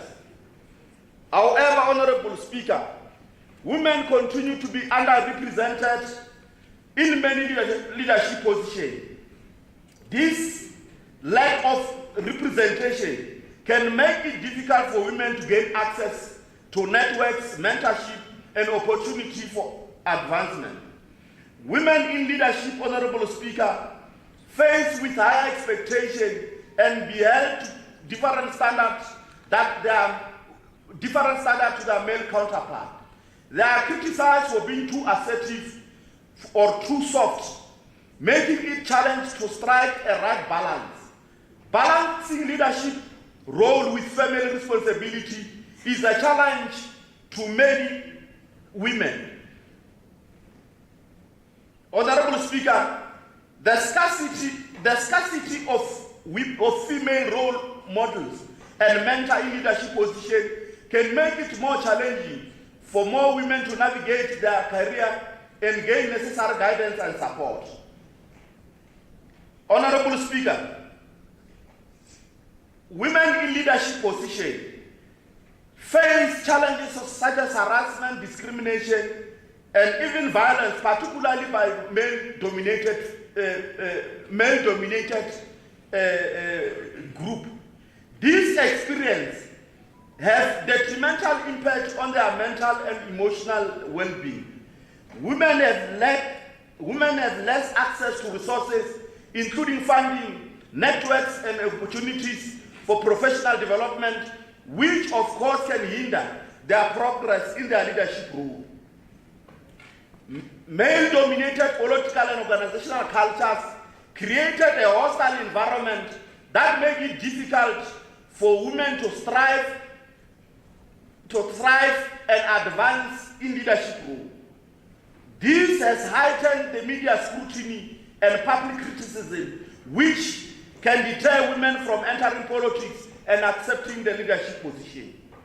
However, Honorable Speaker, women in rural communities also face a unique set of challenges that are often distinct from those encountered in urban areas. These challenges, as I already indicated, are multifaceted and impacting on various aspects of life. We must, however, Honorable Speaker, promote and facilitate access to quality education for girls and women in rural areas, and establish and maintain schools with well-trained teachers, and implement scholarship and incentives for girls' education to overcome these particular economic barriers. We must, however, Honorable Speaker, improve healthcare infrastructure in our rural communities and establish mobile health clinic, telemedicine services, and community health worker to provide essential health care, prenatal care, and family planning services. We must again, Honorable Speaker, try to make sure that we support women economic empowerment through vocational training, microfinances program, and access to credit.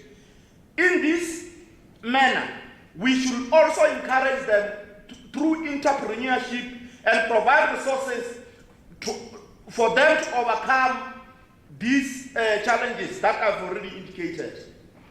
Honorable Speaker,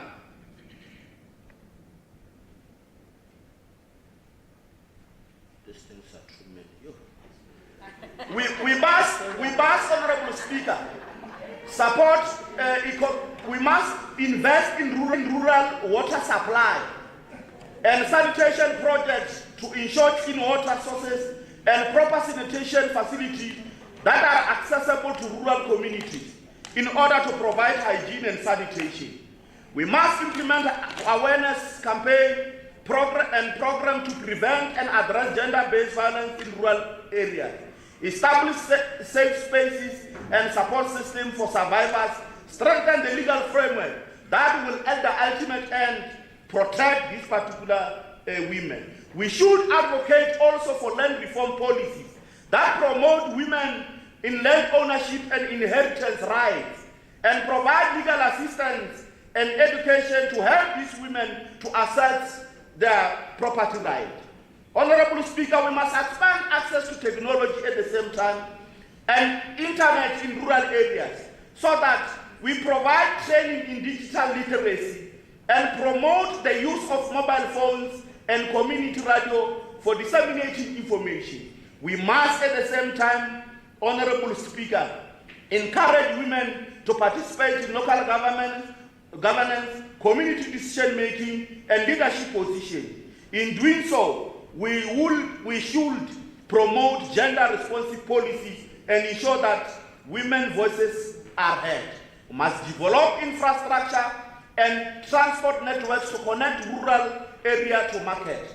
Support women in accessing and participating in agricultural value chain, including processing the marketing of agricultural products.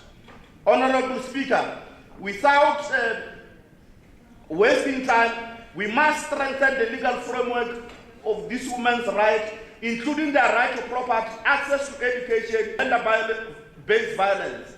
We must promote to legal aid services for our women. In peroration, Honorable Speaker, we must address environmental challenges in rural communities, such as climate changes and natural disasters, which disproportionately affect women, include women in planning and decision-making related to climate resilience and disaster preparedness. I thank you.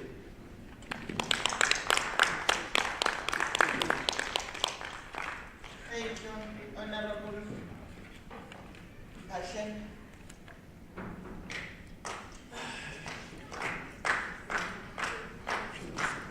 Honorable Speaker, Honorable Premier, MEC present here, the leader of the opposition party, Honorable Maraga in absentia, honorable members of this August yes, is our leader, member in the gallery, good afternoon, what's wrong with them? Honorable Speaker, Women's Parliament must be used to advance women's issues, as well as challenges they are confronted with on a daily basis, and not to be used as a vehicle to advance political interests of the ANC and its women's league. The legislature does not belong to the ANC, but it is an institution that belongs to the people of Limpopo, and therefore it must be free from any form of political manipulation. Year after year, women come together, debate issues, and make resolutions, but still there is no political will to address their issues. They come to the Women's Parliament to raise the same issues all the time because there is no political will to address their concern. The only political will visible is the political will to advance the political interest of the ANC through various parliaments, including women's parliaments. It is for the women to wake up and see ANC for what they are, because are being used to achieve a particular political agenda favoring the ruling party. Women's Parliament is not a political rally for the ANC Women's League, but it should be a gathering to champion women's interests from all spheres of life, regardless of party political affiliation. It is the state resource that are being used to organize such parliament, and therefore all women of our province must benefit from them. Serious issues such as gender-based violence and LGBTQIA are raised in the Women's Parliament, and yet nothing has been done to address them. The Women's Parliament, like all other parliaments, have become a physical dumping exercise meant to favor the political narrative of the ANC. Women often face a skills gap, receiving less training and fewer opportunity to acquire in-demand technological skills. There is a limited access of technology for women in rural areas, and this with low income. This hinders their ability to participate in the digital economy and to access new job opportunities. There should be a harsher minimum sentence for corrective rape and hate crime. This should not just be an empty rhetoric, but real action must be taken to address this brutality in society. The EFF is concerned about the poor social support system which currently exists. Madam Speaker, women are still being marginalized and segregated when it comes to promotion in the SMS level positions of the CEOs in the corporate world and government entities are males, creating an impression that women are not capable enough to be appointed in such position. Women are the poorest and the most marginalized group in society, and yet there is no political will to pull them out of poverty. Of all the resolutions taken in the 2022 Women's Parliament, how many were implemented and how many are still outstanding and why? How much was used to host Women's Parliament last year? And can we be taken into confidence as to whether the Parliament achieved what it was set out to achieve? Women are tired of attending Parliament that does not translate into tangible results. Let us come up with ideas that will encourage these women to attend this Parliament and even on their own ask, when are we going to have our Women's Parliament? I thank you.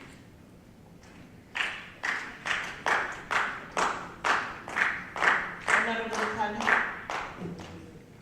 Thank you, Honorable Speaker. Fatality Speaker. Honorable Speaker, I'm starting at first quarter the road women's one. Come again. I'm starting at the first quarter then the Women's Parliament speech. Yes, I combine the two. Alright, thank you, Speaker. Honorable Speaker, on the first quarter, the Office of the Premier is expected to ensure that at least 2% of people with disability must be represented in each department in senior management level. It was reported that none of the 11 departments within the Limpopo province comply with the requirement. The Office of the Premier indicated that the filling of posts doesn't adequately address the employment equity. It was reported that there was no distribution of sanitary dignity towels that took place in the quarter under review. The program was interrupted through the court interdict that prohibited lion sanitary pads for the girls in Quanta 1 to 3 public schools in January 2021. The tender was for a period of 3 years.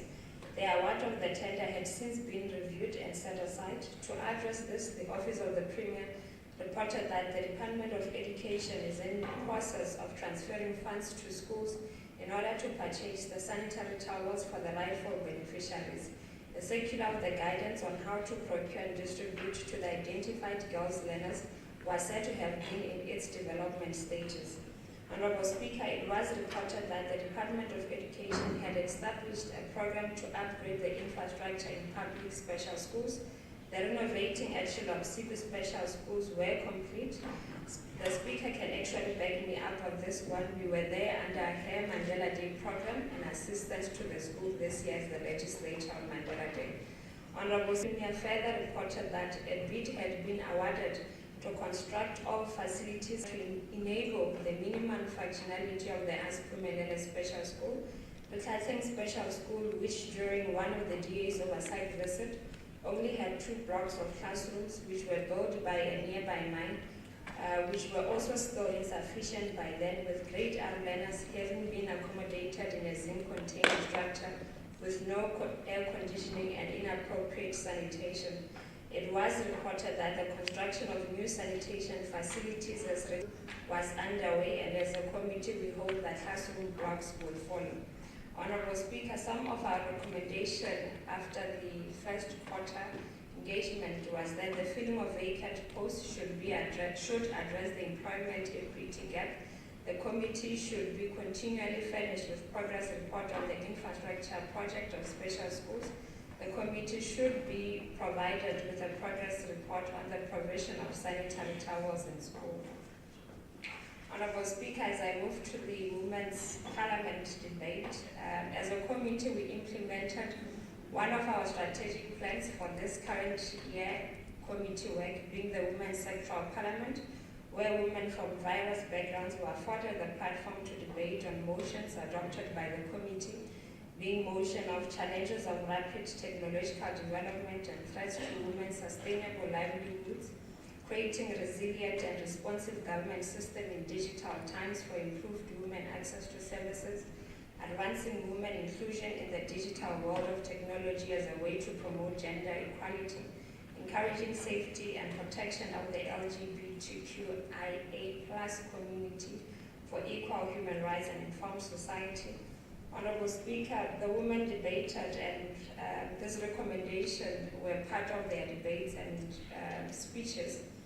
I'll read them as follows. They recommended that gender-sensitive policies and regulations should be formulated to address issues such as privacy, data production, and equitable access to technology.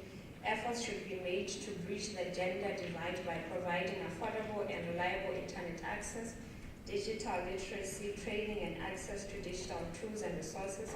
Women's entrepreneurship and digital skills should be supported. Labor rights and social protection should be safeguarded. Social support systems should be strengthened. Gender equality should be promoted in the science, technology, engineering, and mathematics education. That there is a need for a comprehensive research and data collection to understand the specific challenges faced by women in the digital age and monitor progress towards gender equality. That agencies such as CEDA should be engaged to direct their resources in empowering rural women in the field of information communication technology. That community leaders and elders should be encouraged to support digital inclusive initiatives and promote their benefits. That more deaf women should be involved in the technology, social and political decision-making process. That mobile health apps and telemedicine platforms should have SASL interpreters to enable deaf women to access healthcare services remotely. This technology helps to reduce maternal mortality rates and improve the overall health outcomes of deaf women. That the Limpopo legislature should cooperate with Deaf SA Limpopo for equal services to deaf women. Also have SASL interpreters. And putting in the training programs for all government employees and traditional authorities to better serve the LGBTQIA+ community and provide anti-bullying programs at schools. I thank you. By the Office of the Premier on the first quarter of the 23rd-24th annual performance report made the following recommendation. The OTP should enforce compliance to implement equity targets by the department. A turnaround plan should be put in place, actioned and effectively monitored to ensure the achievement of targets on economic empowerment through government preferential procurement for women, youth and people with disabilities. Should on regular basis give progress report on the provision of sanitary towels to schools. Progress reports with regard to addressing the infrastructure problems at Tusanang and Sidibeng Special School should be provided to the committee. The OTP should provide a comprehensive report regarding the kind of support given to victim empowerment centers. And the OTP should also ensure that the Limpopo Youth Fund contributes towards the reduction of youth unemployment in the province. The OTP should ensure that the Back to School campaign contribute towards youth capacity building for those working in youth development areas within sector department, non-government organization, and community-based organization. The Office of the Premier should also have a well-structured reporting framework which outlines a tell no lies and claim no easy victory. Honorable Muthala was not part of the Women's Parliament. Sorry. Honorable Mphahle was not part of the Women's Parliament. So I'm not sure that report where it comes from. Because the representatives of her party were debating in that Women's Parliament. And all of them, in all the topics that we had, Honorable Speaker, you were there. Our jobs are. They will come to North Carolina. Yes, and also, Honorable Speaker, you were there. The Office of the Premier gave a report on the previous Women's Parliament. And various departments also were given opportunities to give reports on previous Women's Parliament. So I'm not sure where Honorable Patsele got the report that we don't know where other resolutions of the previous parliament tell no lies and claim no easy victory. Honorable Speaker, the 2023 Women's Parliament was attended by 400 delegates and 34 presenters from across the province representing their respective formation and organization of women empowerment.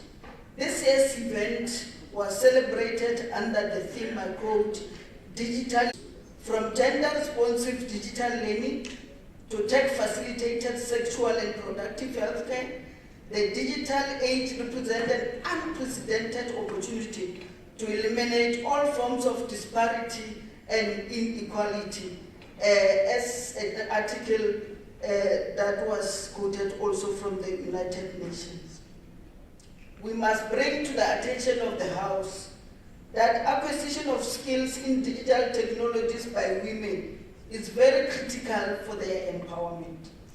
A clarion call must be made that government and private sector should club together and increase their power and efforts to make digital world safer for women, more inclusive and more equitable.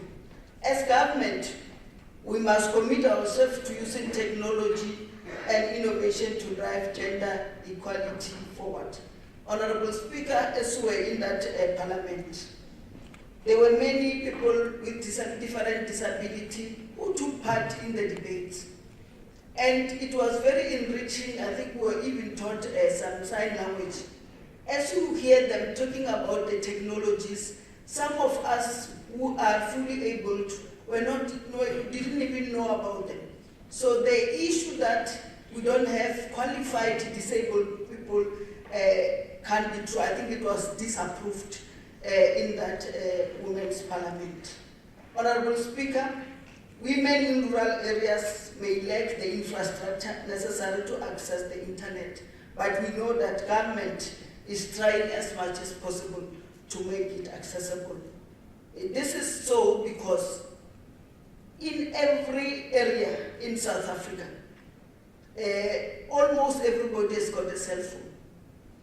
So if we have then access to a cell phone, then having access to internet should not be very far. They might also lack the resources to purchase digital technologies like computers or mobile phones, but I know that this government is trying to introduce the issue of learning and also other technologies into our schools.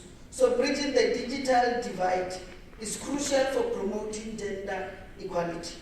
By providing women with access to digital technologies, they can access information, education, and economic opportunities that may otherwise not be available to them.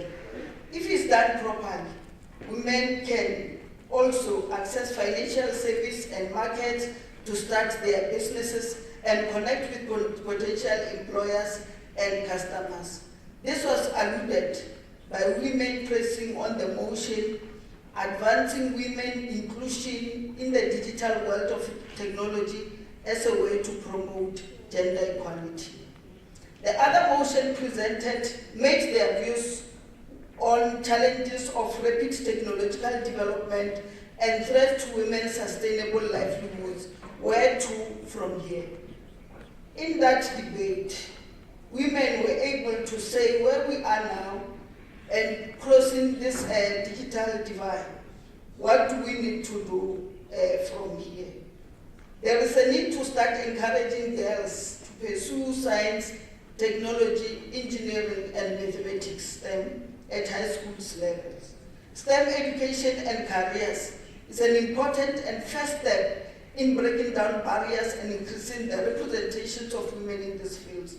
This can also involve providing mentorship and networking opportunities for women, which is essential for advancing their careers.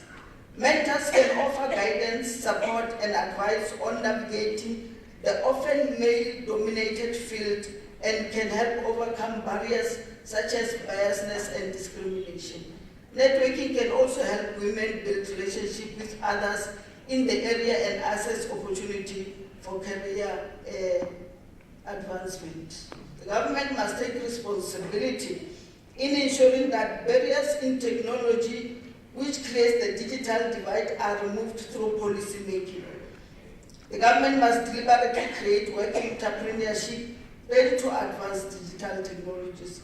These are the recommendations coming from women at the Women's Parliament. So as government and this legislature, we must play an important role on ensuring that women are empowered through technology and digital devices. The committee, therefore, Honorable Speaker, supported the adoption of the recommendations to be the resolution of the House and also to refer them to various departments for implementation. I thank you very much.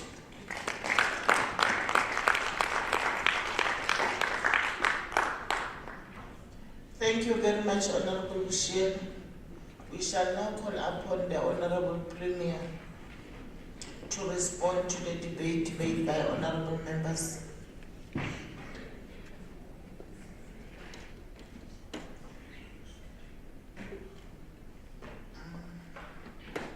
Honorable Premier, yes, unfortunately it's not working.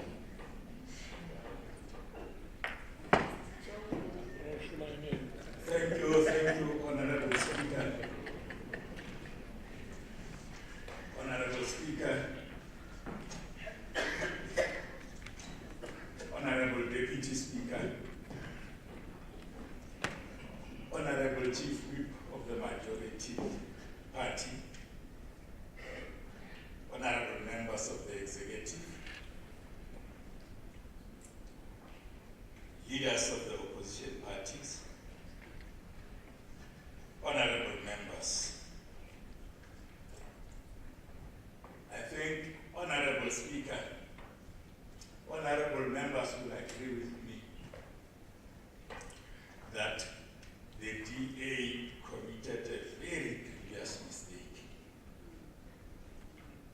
by kicking out Honorable Smiley and presenting us to somebody else. True. The honorable member, Yeli, though I understand that, Honorable Speaker, she is new in the legislature, but I thought perhaps she was not new in the province. But whilst she started talking, you start realizing that she's also new in the province. So I think the DA committed a very serious mistake. That is suicide. Honorable Speaker, Ntubele ke kgone go kgala tše dingwe tše di swanetše gore ke kgale. Rena ka segago, rena ka sepedi. Ga gona motho wa welang ka gare ga tlase ya ba re ke safety class. Ke be ke naganne gore ke tla kwa le kgala Honorable Mphahlele ga a bitša bagolofadi ba rena ke gona. That to me, ke kwele ke šia dinamana tša lele ge e le gore ka phathing ya gago ba ba bitša ka mo a ke kgolwe ka ntlong e bohlokwa ka mo re ka dumelelang taba go nyenyefatša bagolofadi ba rena ka mo. That was very, very, very wrong. Mohlomong, even immoral, yes. Mohlomong ke no e bea ka mokgwa e leng ka bona gore ke bona o ka re party ela ya G-Committee le yona e dirile phoso. Ba dirile phoso ka go raka Honorable Butani.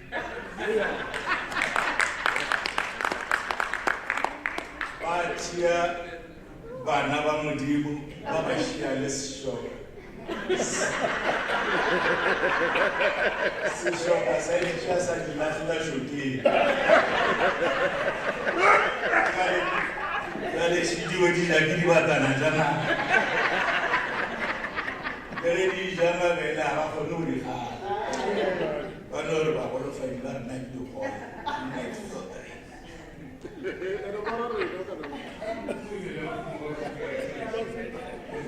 Honorable Speaker, I think most of the things that honorable members raised are answered to us. You know, it is not wise to debate for the sake of debating. I must say, Honorable Michelo,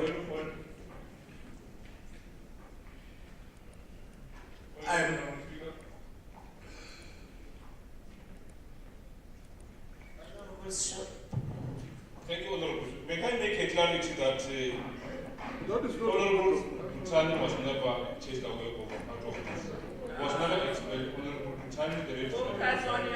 So it's not true to the Premier to come here and tell people from Limpopo that the EFF has chased or expelled Honorable Butani. Butani remained a member of EFF in good standing, and he's not a member of this legislature, not because he was expelled. He resigned on his own. Thank you. Proceed. Thank you, Honorable Speaker. I must say I accept counsel from our honorable members, led by Honorable Michelo in the committee. I also take counsel from Honorable Hala in particular.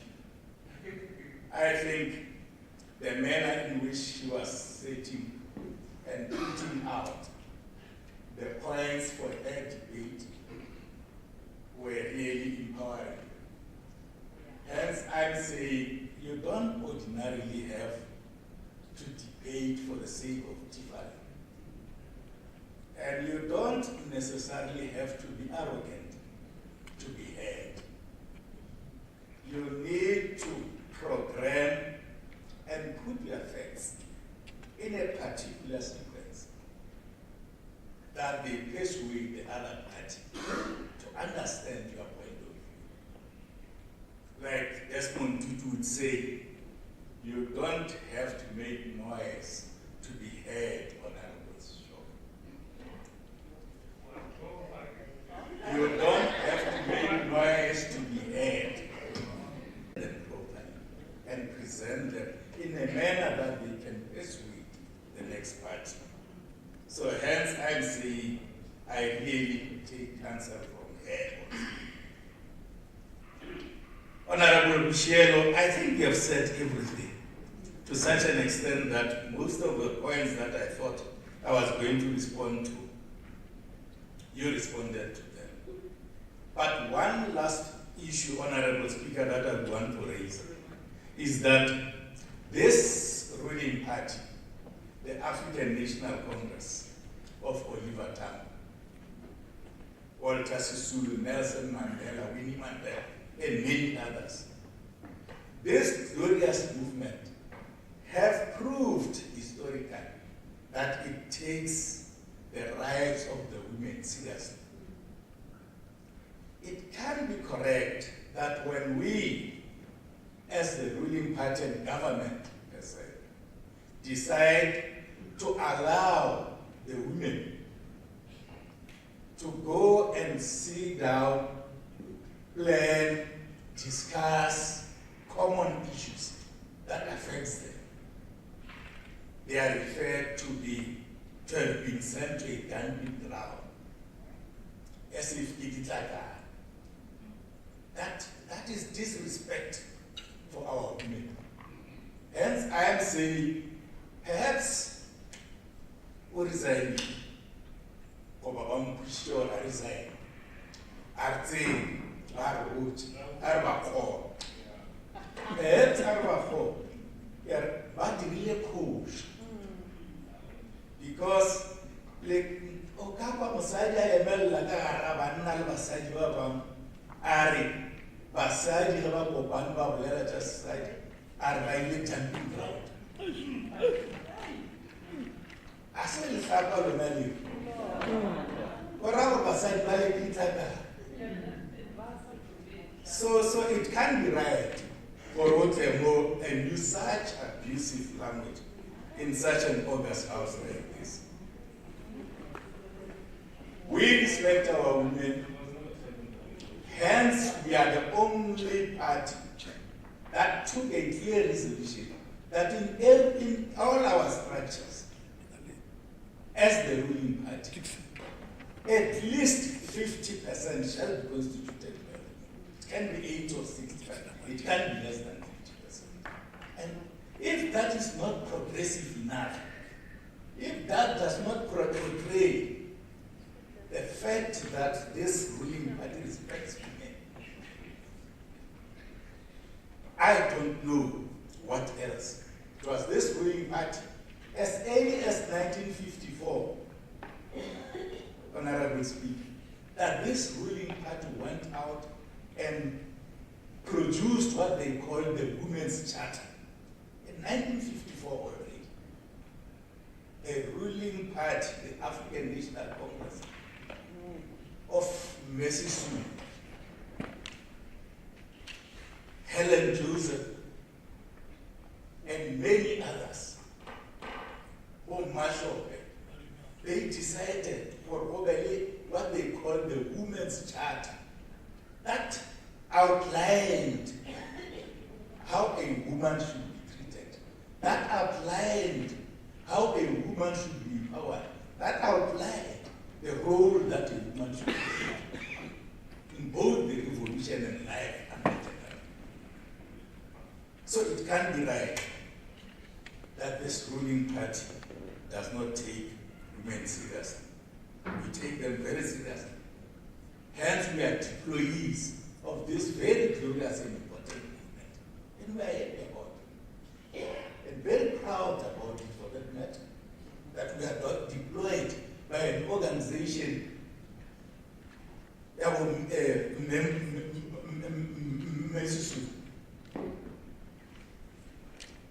Honorable Speaker, yes, we'll make sure that Honorable Michelle will grow the youth fund and make it play the necessary role that it's supposed to play.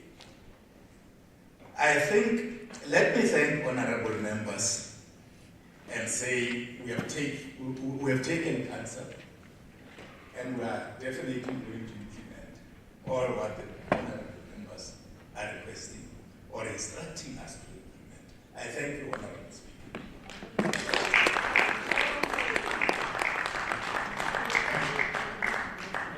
Thank you, Honorable Premier, for the responses. Let's move to item 7.7, consideration and adoption of the following report of the Portfolio Committee on Agriculture and Rural Development Committee Chair.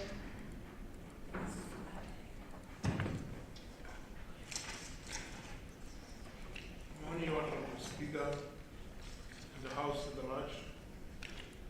I, Saya Mavarata Masugame, mandated by Honorable Jerry Maseko as acting chairperson, hereby table the first quarter report 2023-24 of Portfolio Committee of Agriculture on the Department of Agriculture for consideration and adoption by the Honorable House. I move accordingly. Thank you, Honorable Masukamen, the acting chair. Any seconder? Honorable Mchandi. Stokoze nomlomo. Ngisikima nje ukusekela inkulumo.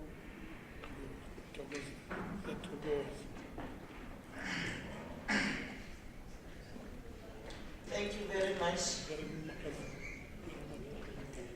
We shall now refer to the speakers list. The first speaker is Honorable Masukamen. Thank you, Madam Speaker. Before I debate, I just want to remind our colleagues, our honorable members of the ANC, this government belongs to us, and we are leading this government. Don't waste our time with opposition. The opposition, their duty is to oppose. We must always give direction. Vote and wait for it. Don't follow us. Without us, they won't be here. Thank you very much.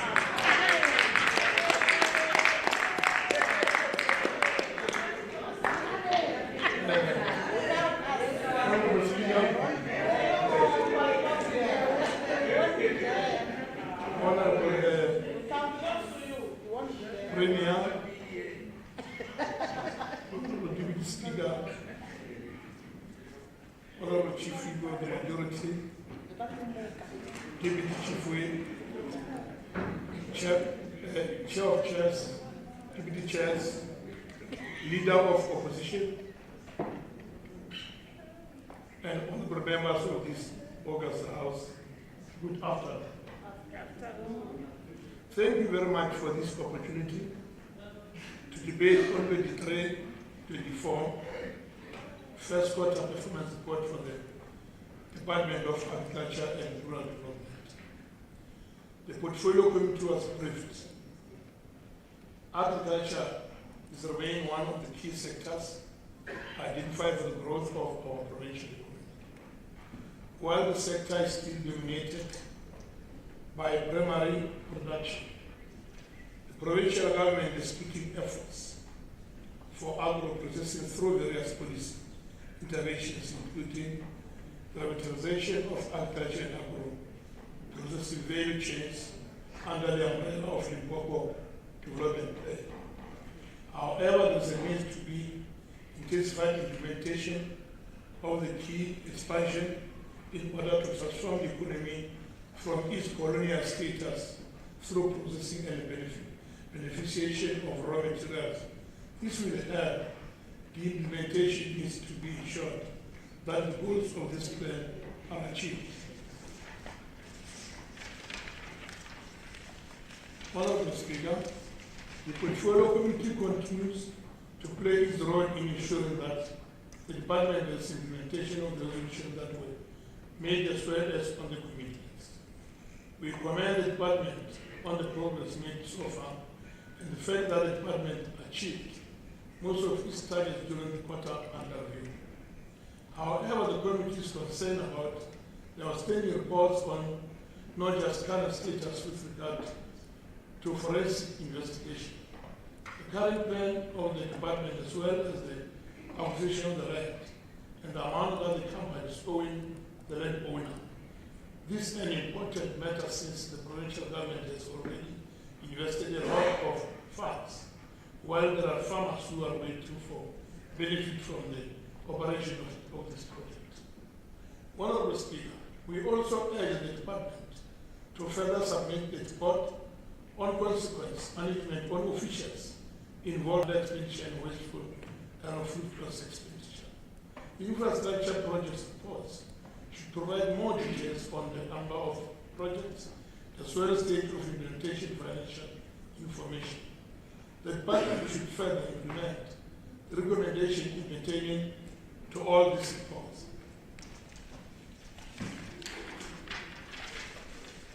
Honorable Speaker, during the quarter under review, the department has spent about 21 infrastructure projects. The department needs to improve expenditure, particularly infrastructure projects. Once completed and operational, this project can benefit farmers and improve livelihoods while contributing to the economic growth. The allocation of resources needs to be utilized efficiently and effectively. Honorable Speaker, through the Sustainable Resources Management, the department continues to provide agricultural support services to farmers to ensure sustainable development and management of natural agricultural resources. We know the progress made in supporting the farmers with the field irrigation scheme. However, the committee has noted that there was a delay in commissioning of Mahala Chani irrigation scheme due to delays on electricity connection by ESCO. We have realized that this is not the first time. The projects are two electricity-related challenges. The committee has therefore mandated the department to ensure adequate planning of all projects and engage relevant stakeholders such as ESCO, well in advance so that projects are not delayed. This approach should also be implemented in ensuring that projects get water rights in advance. Honorable Speaker, the department continue to support smallholder producers, subsistence producers, particularly in cotton commodity, citrus, red meat commodity, and grain commodity. The department's success in this project is a result of additional capacity from assistant agricultural practitioners, emphasize the need for further skills development and involvement of youth in agriculture. Portfolio Committee has continuously emphasized that the department needs to ring-fence resources for provision of support to youth in farming projects in order to develop and sustain the agriculture industry in the province. Honorable Speaker, while we appreciate progress made in supporting farmers, we are concerned at the slowness of infrastructure projects to support farmers. Some of the key projects include Mahoa Tea Estate, Chivas Tea Estate, Sritela Sedras, the Wahomo Abatua, Mashashane Hatchery, and different irrigation scheme. And this should be implemented if we are to turn the economy around. The project are guided as high-level expansion project with high prospect of the much-needed job opportunities. The department should move with speed to address the social challenges in these projects, where the challenges are as a result of contractors. Appropriate action should be taken. Honorable Speaker, on veterinary services program, the department, we welcome the work that the department continues to do in ensuring healthy animals, sustainable and profitable animal product enterprise. The Portfolio Committee commended the department through increased number of inspections, deep insertion, visits, and disease surveillance. However, since some parts of the province have experienced outbreaks of foot and mouth disease, even in this previous year, we urge the department to provide updates and also continue with prevention of further outbreaks. The recent outbreaks of bird flu, which affects the poultry industry, and subsequently the egg prices show that there is a need to have adequate capacity and resources to deal with these outbreaks. In conclusion, the committee is aiding the department to ensure that the activities contribute to the growth of the provincial economy, as well as addressing the trouble challenges of inequality, poverty, and unemployment while creating a better life for the people of Limpopo. Honorable Speaker, on behalf of the Portfolio Committee on Agriculture and Rural Development, I move that this committee reports on 2024 first quarter performance of the Limpopo Department of Agriculture and Rural Development be adopted as a report of this House. I move forward. Thank you.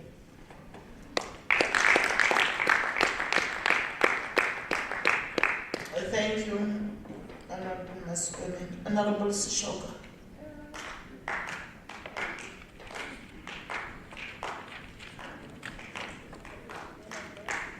Thank you, Honorable Speaker. Greetings to the long lost for Honorable Emmy and Premier, who have been lost for a longer time. And greetings to the members of Executive Council and August members of this August House. Honorable Speaker, I think we have to start by addressing this issue, because I think listening is a skill, something that I think the Premier has missed here. Honorable Pachele never says, never said. Honorable Sishoka. No, don't respond to what the Premier said. It's part of my speech. It's part of my speech.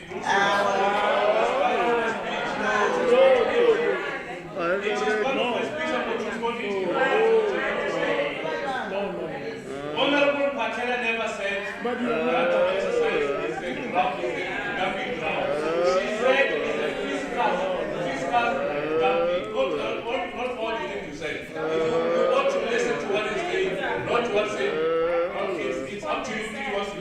She said fiscus, not dumping ground. So you ought to listen to that because no, you don't have the license skill with me. It's unfortunate you don't have the license skill. You didn't get that. You didn't get that. I think it's unfortunate you didn't get that. And unfortunately, I don't know how we can help you, but you didn't get that. Honorable Speaker, agriculture as a sector is presenting an opportunity to improve the lives of millions of food insecure people and help the province to develop an economy that creates jobs and raise incomes. For this opportunity to be turned into benefits, the ANC government must abandon its neoliberal policy where state plays a laissez-faire role in the economy, which is a proponent of favoring the state limited to the provision of public goods and services and safeguarding the private property rights, like the land question in South Africa. Honorable Speaker, I challenge the MEC and other members of the ANC in this August House, if they understand the sellout policy position, to dispute with facts that the ANC government, through its policies, it has outsourced the power to government to private sector. Hence, there is a high level of corruption, unemployment, and inequality. Honorable Speaker, only the EFF government can dismantle the current situation to people-oriented state through socialist agenda. The EFF state will take the lion's share control of the economy to deliver what we call working class dictatorship economy. The EFF is not elected by state of the agriculture sector in the province, which provides two types of agriculture, commercial farming and small-scale farming. The department spends millions of rands on key projects without return on investment, whereas most of the projects are either delayed or produce poor quality workmanship. One such example is the North China Potato Processing Plant, Sibitera Citrus, Chivasa, and Makoba Tea Estate. The list is endless, Honorable Speaker. All this happened because governance and leadership application leave much to be desired in the department, and it does not inspire confidence, and it continues to suppress the people of the province.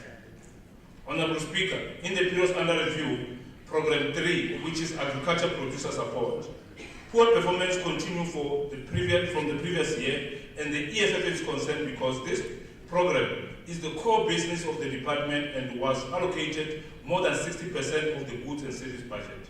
This program is entrusted with the responsibility to directly support farmers with the skills training and infrastructure development, which are key functions of the department. Honorable Speaker, in the previous annual report, the department recorded under expenditure of 158 million, and 82% of which is 130 are counted under Program 3. This under expenditure robbed poor farmers on their production and success in farming, and the ANC-led government celebrated this robbery by paying the official responsible performance bonuses. Honorable Speaker, just like the Premier of this province, the MEC of Agriculture and Rural Development is allergic to proper consequence management. For that reason, the moral of hardworking officials in the department is very low, while those with political protection enjoy the benefits of non-accountability. Officials in this department do as they wish because they know consequence management is a mere warning letters. Honorable Speaker, when Honorable Mapolo said that the majority of oversight visits are just mere tourism activity, some of you made an unnecessary noise. Here is a typical example. The Portfolio Committee did an oversight visit to Waterberg and Bembe District, and also prepared a report with recommendations. The department, through the MEC, did nothing on Colchester Farm, Murodi Farm, Matsika Banana Farm, Lamban Food and Mouth Disease Redline recommendation, and the list is endless. The MEC could not give feedback on the recommendation unless he has a report now when he responds in this House. Honorable Speaker, the MEC presented and bragged in this House that the ANC-led government appointed 820, Honorable Speaker, Premier, graduates as APP. Well, he was not honest that they were only there for a peer purpose, because they were given 3 months contracts. Now, we ask this question now, Honorable MEC. Where are the graduates? Because it is reported that their contracts elapsed without renewal. The question now we are now asking the MEC is, what was the intention of this program if not a PR exercise? What was the cause of the delay in electrifying Mogalatan irrigation scheme? Can the MEC take us into confidence on this matter? Honorable Speaker, the Lobohong Abato and Mashashan remain one of the scandals that this Premier has even mentioned that they are going to. But it remains a mystery as to why so much money was spent on this project and yet there is no progress. Can the MEC update this House on the migration of Mazivandela and to Bisilik Agricultural College to the National Department of Education and Training? We need proper answers. We do not need vague answers from some sucking thinking. Unless if it's unfortunately the MEC, because he's always sleeping, is not here to give us a response. I thank you.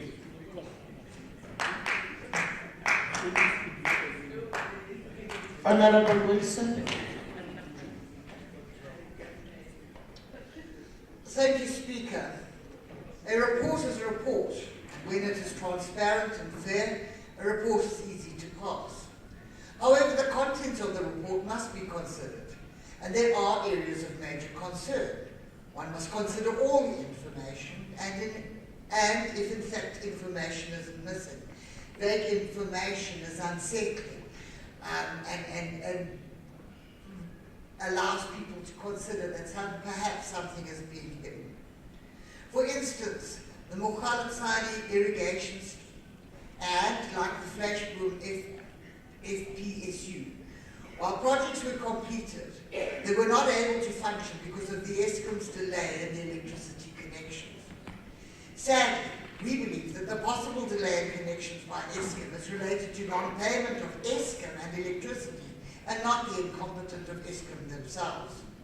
We must not try to lay blame where it does not belong. Huge amounts owing to Eskom right across Limpopo are going to impact development in the future, and we cannot allow this to happen. The department also highlighted challenges regarding water rights. While the department committed to assist farmers to attain water rights before projects are implemented, that would be great. It would be just great. But pray tell, where precisely will this water come from?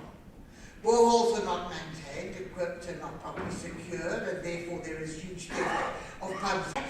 And as without water, you cannot farm. Full stop. We face a good chance of a severe drought in 2023.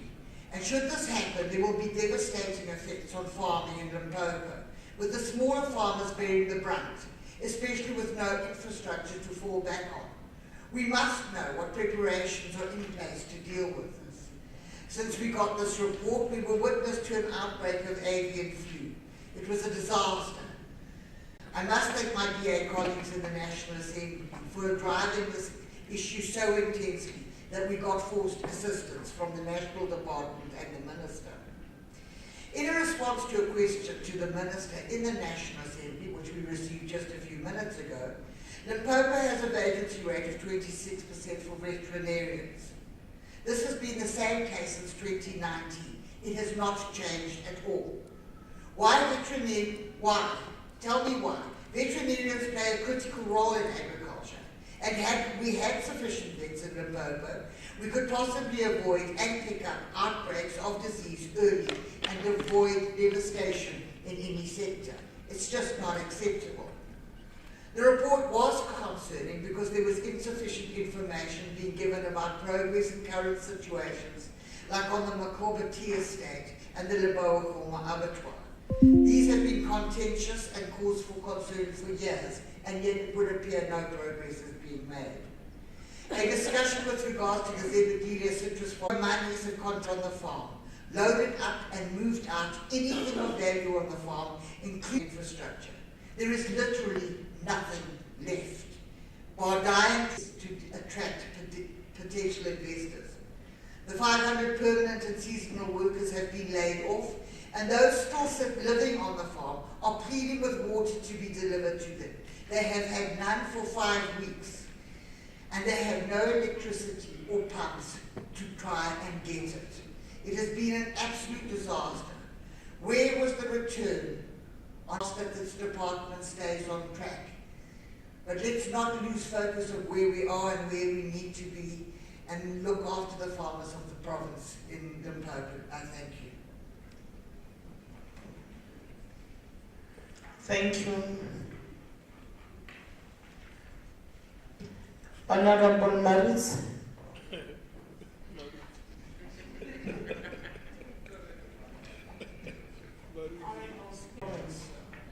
The department targeted to assist 150 farmers through the disaster relief scheme, but none of the farmers was assisted because the department only has one baler machine which broke down. The department reported that the feed will be distributed during Q2. What happened to that livestock? Were they fed by the other means? Livestock cannot wait to eat for whenever the department is ready to deliver. Farmers should be independent and self-sufficient, as to rely on the department will cause the death of livestock. The farmers will then gain needs funds and acquire livestock. That will put us in a black state again because of the lack of funds. Honourable Speaker, no farmer will be successful if they keep on relying on the department. The Modela Estate was one of the biggest producers in the country, including exports to many countries. Since the land claim of 1998 that was finalized in 2003, everything spiraled down by mismanagement, malfeasance, infighting, fat cat interference, court cases, high court liquidation orders, and now eviction orders against labourers living on the farm. Honourable Speaker, the FF Plus urged the Department of Agricultural and Rural Development to stop giving productive farms to unskilled people. Transfer of skills, and especially operational skills, is needed before they hand over. Otherwise, we will see more job losses and our food security will be at higher risk. Honourable Speaker, to conclude, the only successful farmer is a 100% self-sufficient and self-sustainable farmer. I thank you. Thank you. Honourable Mshadi.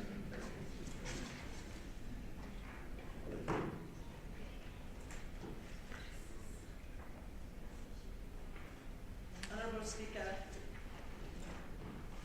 the Honourable Premier, Honourable Deputy Speaker, Honourable Chief Whip of the Majority Party, Honourable Chair of Chairs and Deputy Chair of Chairs, members of the Executive present,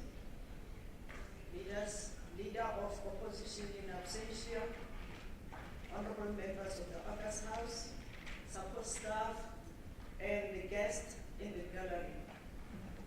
I greet you all in the name of our Lord and Savior Jesus Christ.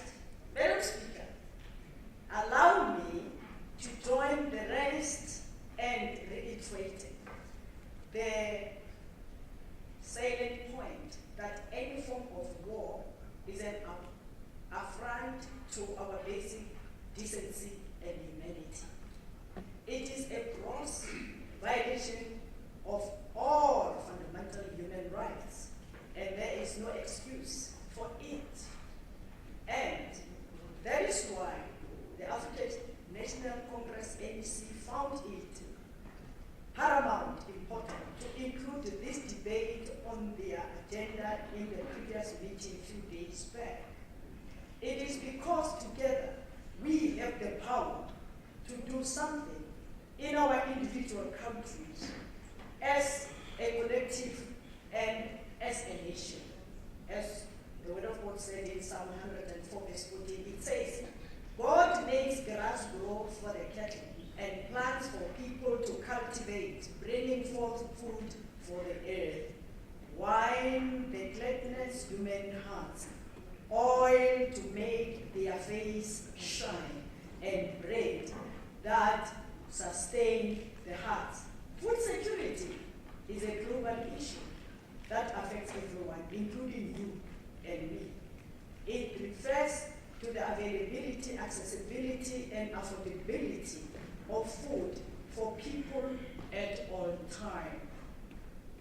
We foresee the impact of Russia and Ukraine and Israel and Palestine war becoming more threatening on food security than the aftermath of COVID-19.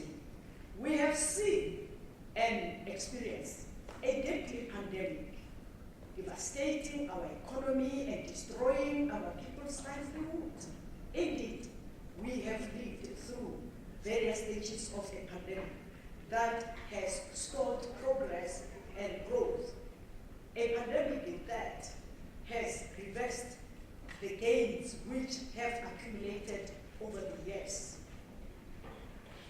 Honorable Speaker, as the conflict intensifies, civilians, including vulnerable children and families, face mounting challenges in accessing essential food supplies, with food distribution networks disrupted and food production severely hampered by hostilities. Now, all this needs to be a lesson to Africa that we must develop a vision to promote agriculture production, produce and store food for the next decade to feed the people during trying time. Madam Speaker, there is no doubt that agriculture production remains a key contributor to the economy and a means for the livelihood of the majority of our population. Sustained agricultural growth is critical for uplifting the living standard of all South Africans. As the Committee on Agriculture and Rural Development, having scrutinized the 2023-24 first quarter report, all activities that were targeted should be reported on in the next quarterly report. The committee noted that in terms of achieving the targets in all programs, the department has achieved 107%. 46 out of 43. On education, with targets are for the first quarter. The committee was concerned about the maintenance of the 144 target of unemployment graduates under the agricultural enterprise for practical skill development. The department engaged with ESCO regarding the connection of electricity to the Mohalajan irrigation scheme. And this was a great concern to the committee, but the department has moved further to engage with ESCO. Agricultural produce and support and development, Honorable Speaker, on them, the committee noted that 551 smallholder producers were supported by the department, exceeding the set out targets of 118, and that 4,573 subsistence producers were supported, exceeding the target of 346. The overarching achievement was possible because of the additional capacity provided by appointed assistant agricultural practitioners. And this has made the department to move forward and to improve. It was further reported that 5 producers were supported in cotton commodity. Through it was not in quarter 1 target. And this was because more producers planted cotton and thereby needed agricultural advisory services. Madam Speaker, the committee recommended that, given that the department and additional capacity provided through appointment of assistant agricultural practitioners, the department should aim to assist more farmers and provide an implementation plan on their disaster relief schemes to assist the Matsika farm. It's unfortunate when some of us as honorable members and members of this committee, we come with an issue that the emerging farmers should not be given the equipment. It's unfortunate. We need to sustain there because the more subsistence farmers are getting all the equipment which are relevant to assist them, is the more the production will go high and it will relieve poverty. Members, indeed, His Excellency the President of the Republic of South Africa has given us marching orders, and we are obliged to toe the line, guided by the National Development Plan as hindered in State of Provincial Address. African National Congress-led government is hands-on in building South Africa that must be free from poverty, inequality, and unemployment. While the global economic environment remains uncertain, indications are that we have entered a period of recovery as the province.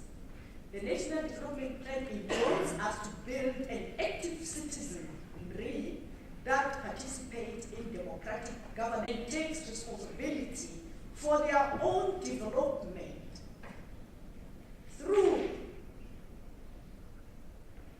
ANC-led government.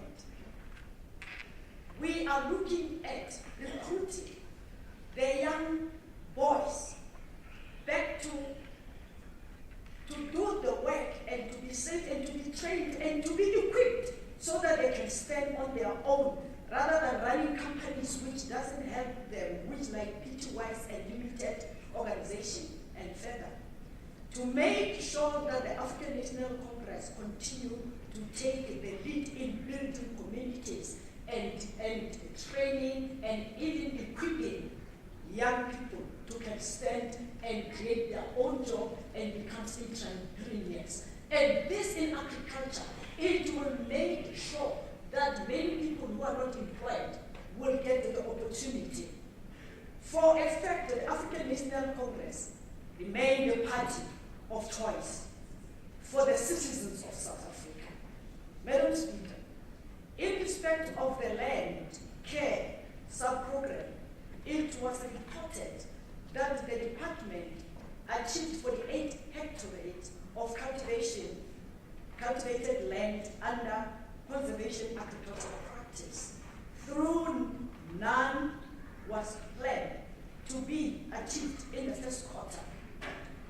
The reason the department achieved this unplanned targets of hectares is that there was increased adoption of conservation agricultural practices through awareness raised, and hence more hectares were cultivated under conservation agriculture. It was further indicated that the department achieved the 7 targets in the first quarter, which were not planned for. The committee was, however, concerned about financial implications of these overachievements and achievements of unplanned targets. In agricultural education and training, Madam Speaker, the committee is eager to support the department as they strive to provide entry level 1 to entry level 4 through structured education and training programs. The farmers training must also aim to impart the skill demonstration and training to the conveners and farmers on the new crop varieties. As a committee, we must once again applaud the department for ensuring that at all times the planned targets are realistic and achievable. And for noting, Honorable Speaker, the set target of 1% for agricultural education and training is 100% achieved under the 23 and 24 first quarter. But at the same time, we cannot sit back and wait for jobs to come or on stream only after these long-term structural changes in our economy. And it needs to be implemented. The youth in particular wants jobs now. Approximately 73% of people who are unemployed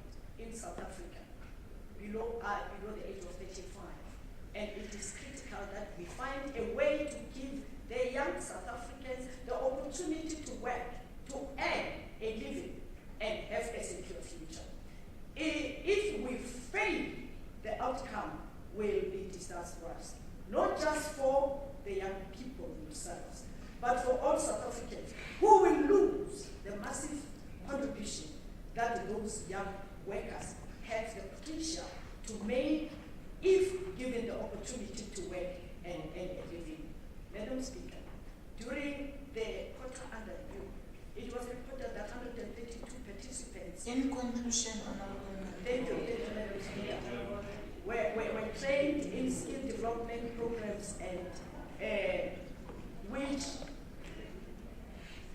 was the higher the target of the 100 participants. As I conclude, on the issue of Israel and Palestine, let us our ambition be to become model of sustainable peace rather than fueling the fight, and a maker for conflict resolution. Much of our effort of South Africa has to be focused on response and peace negotiations.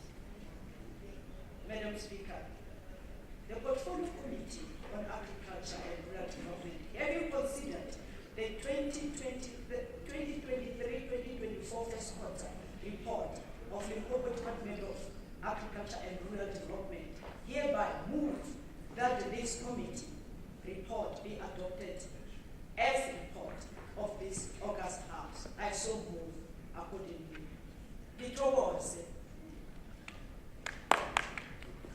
Thank you.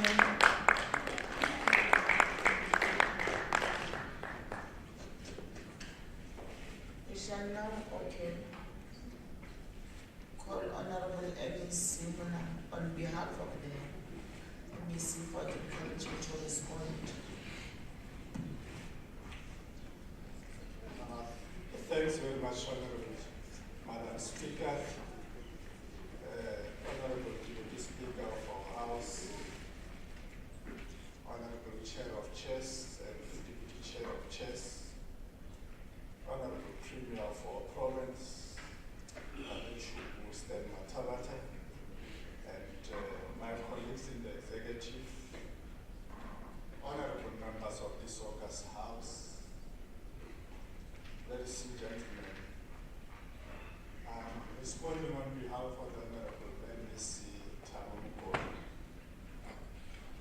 Food security, including the rising food prices and fertilizer prices, as well as the disruption of the international supply chain, which disproportionately impact our country, as the Honorable Muchadi has already alluded to. And against all odds, we are confirming our willingness to reconcile the multi-pronged approaches to food security with a focus on finding pragmatic, efficient, consensual, and sustainable solutions for a long-term food security in the province. Promoting the development of value chains and boosting market capacity to produce and also to export value addition manufactured product is one of the things that, as the agricultural sector, we're trying to do to ensure that we have a sustainable solution for economic growth. All of us, we reckon that during the breaks led by the Honorable Premier, in an endeavor to create more job opportunities in the province, we have signed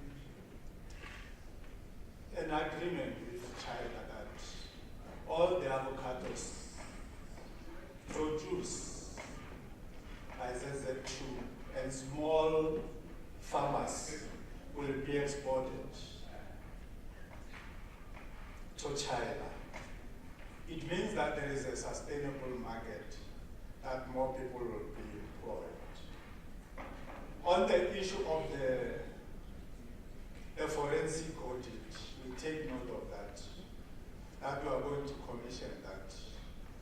also to effect the consequence management where people have been found to transgress the prescript and the supply chain processes that are there.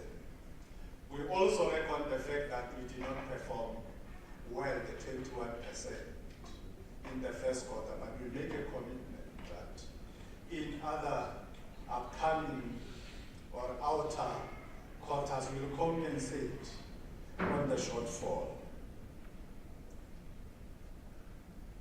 All of us, we know that we are moving from the position to gain from the resource-based economy to the industrialization, which will create more job opportunities in terms of the agro-processing, but also to unpack on the issues that you have raised, the issue of the Chivas tea estate. We have commissioned a scientific research. All the 12 tea estates in South Africa are not performing because of the competition from other African states which are doing better in terms of the tea. So we are diversifying that tea estate to Macadamia in Vembe to revitalize that, and we have already established a task team. We have a number of clusters in terms of the catalytic projects or initiatives. Your citrus cluster, your cotton cluster, your potato belt and cotton clusters that we have in Limpopo. Those are some of the initiatives, but also is a misnomer to say that we are not investing in terms of the infrastructure, because there are a number of educational schemes that we have embarked upon as the province to ensure that we refurbish the education schemes that we have in the province. Why the migration of Masivintle and Tombisileka to the Department of Higher Education? It is in the form, all the TVETs. Tombisileka is a college, and all the colleges fall under the Department of Higher Education, not the basic education. It is in that context, but I think all members of the Portfolio Committee are fully briefed about what has happened, what has transpired, why we're moving that Tombisileka and that for the support, but also the capital injection to those colleges so that they are able to respond to the agricultural needs of this country. We have a program called Rabat and Resist that deals with all the support to the farmers that we have in the province. And also the revitalization of the shareholder education schemes that are there, and the development of collaborations with the industry in an endeavor to grow the industry itself. So we have a structured educational impact projects. The impact of agriculture also, both direct, indirect, and induced, will assist us to turn the situation around and to ensure that through agriculture as one of the competitive edge in line with the Limpopo development plan and Limpopo socio-economic recovery plan. It's through agriculture that we'll be able to accelerate our gas on crusade to transform the socio-economic landscape of our province and to take this province to the highest economic trajectory. Thanks very much for the inputs, for guidance, for counseling, and we'll improve this department. Thanks very much.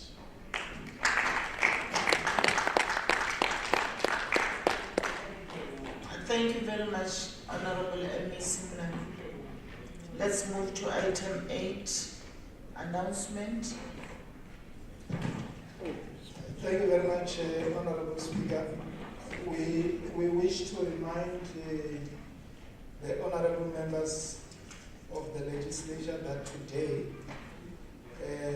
at 14 hours, we have been trying to communicate with the AG so that we can shift at least by 20-30 minutes because we were delayed here. The Auditor General, Ms. Tsakani Maluleke, will be addressing honorable members of the legislature on the PFMA 2022-23 audit outcomes and an update on the MFMA material irregularities. The link and the agenda has been shared with the honorable members. Time is still 14 hours until we get a confirmation of the shifting of the time. The second announcement is that the legislature is convening the Men's Parliament on Thursday, the 9th of November 2023 at Bolivia Lodge, 10 o'clock. This is the program of the legislature. And as led by the Portfolio Committee on Quality of Life and also the Office of the Premier. We are hosting the Men's Parliament. We invite all men to attend. You can also come and give us support.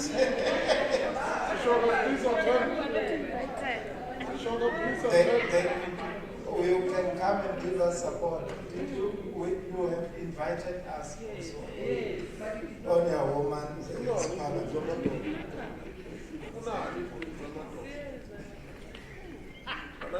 Item 3, the time with the age has been confirmed is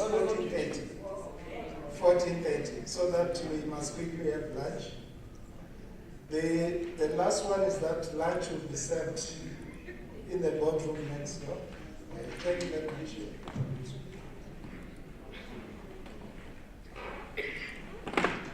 Thank you, Honorable Deputy Speaker. The House is adjourned until further notice.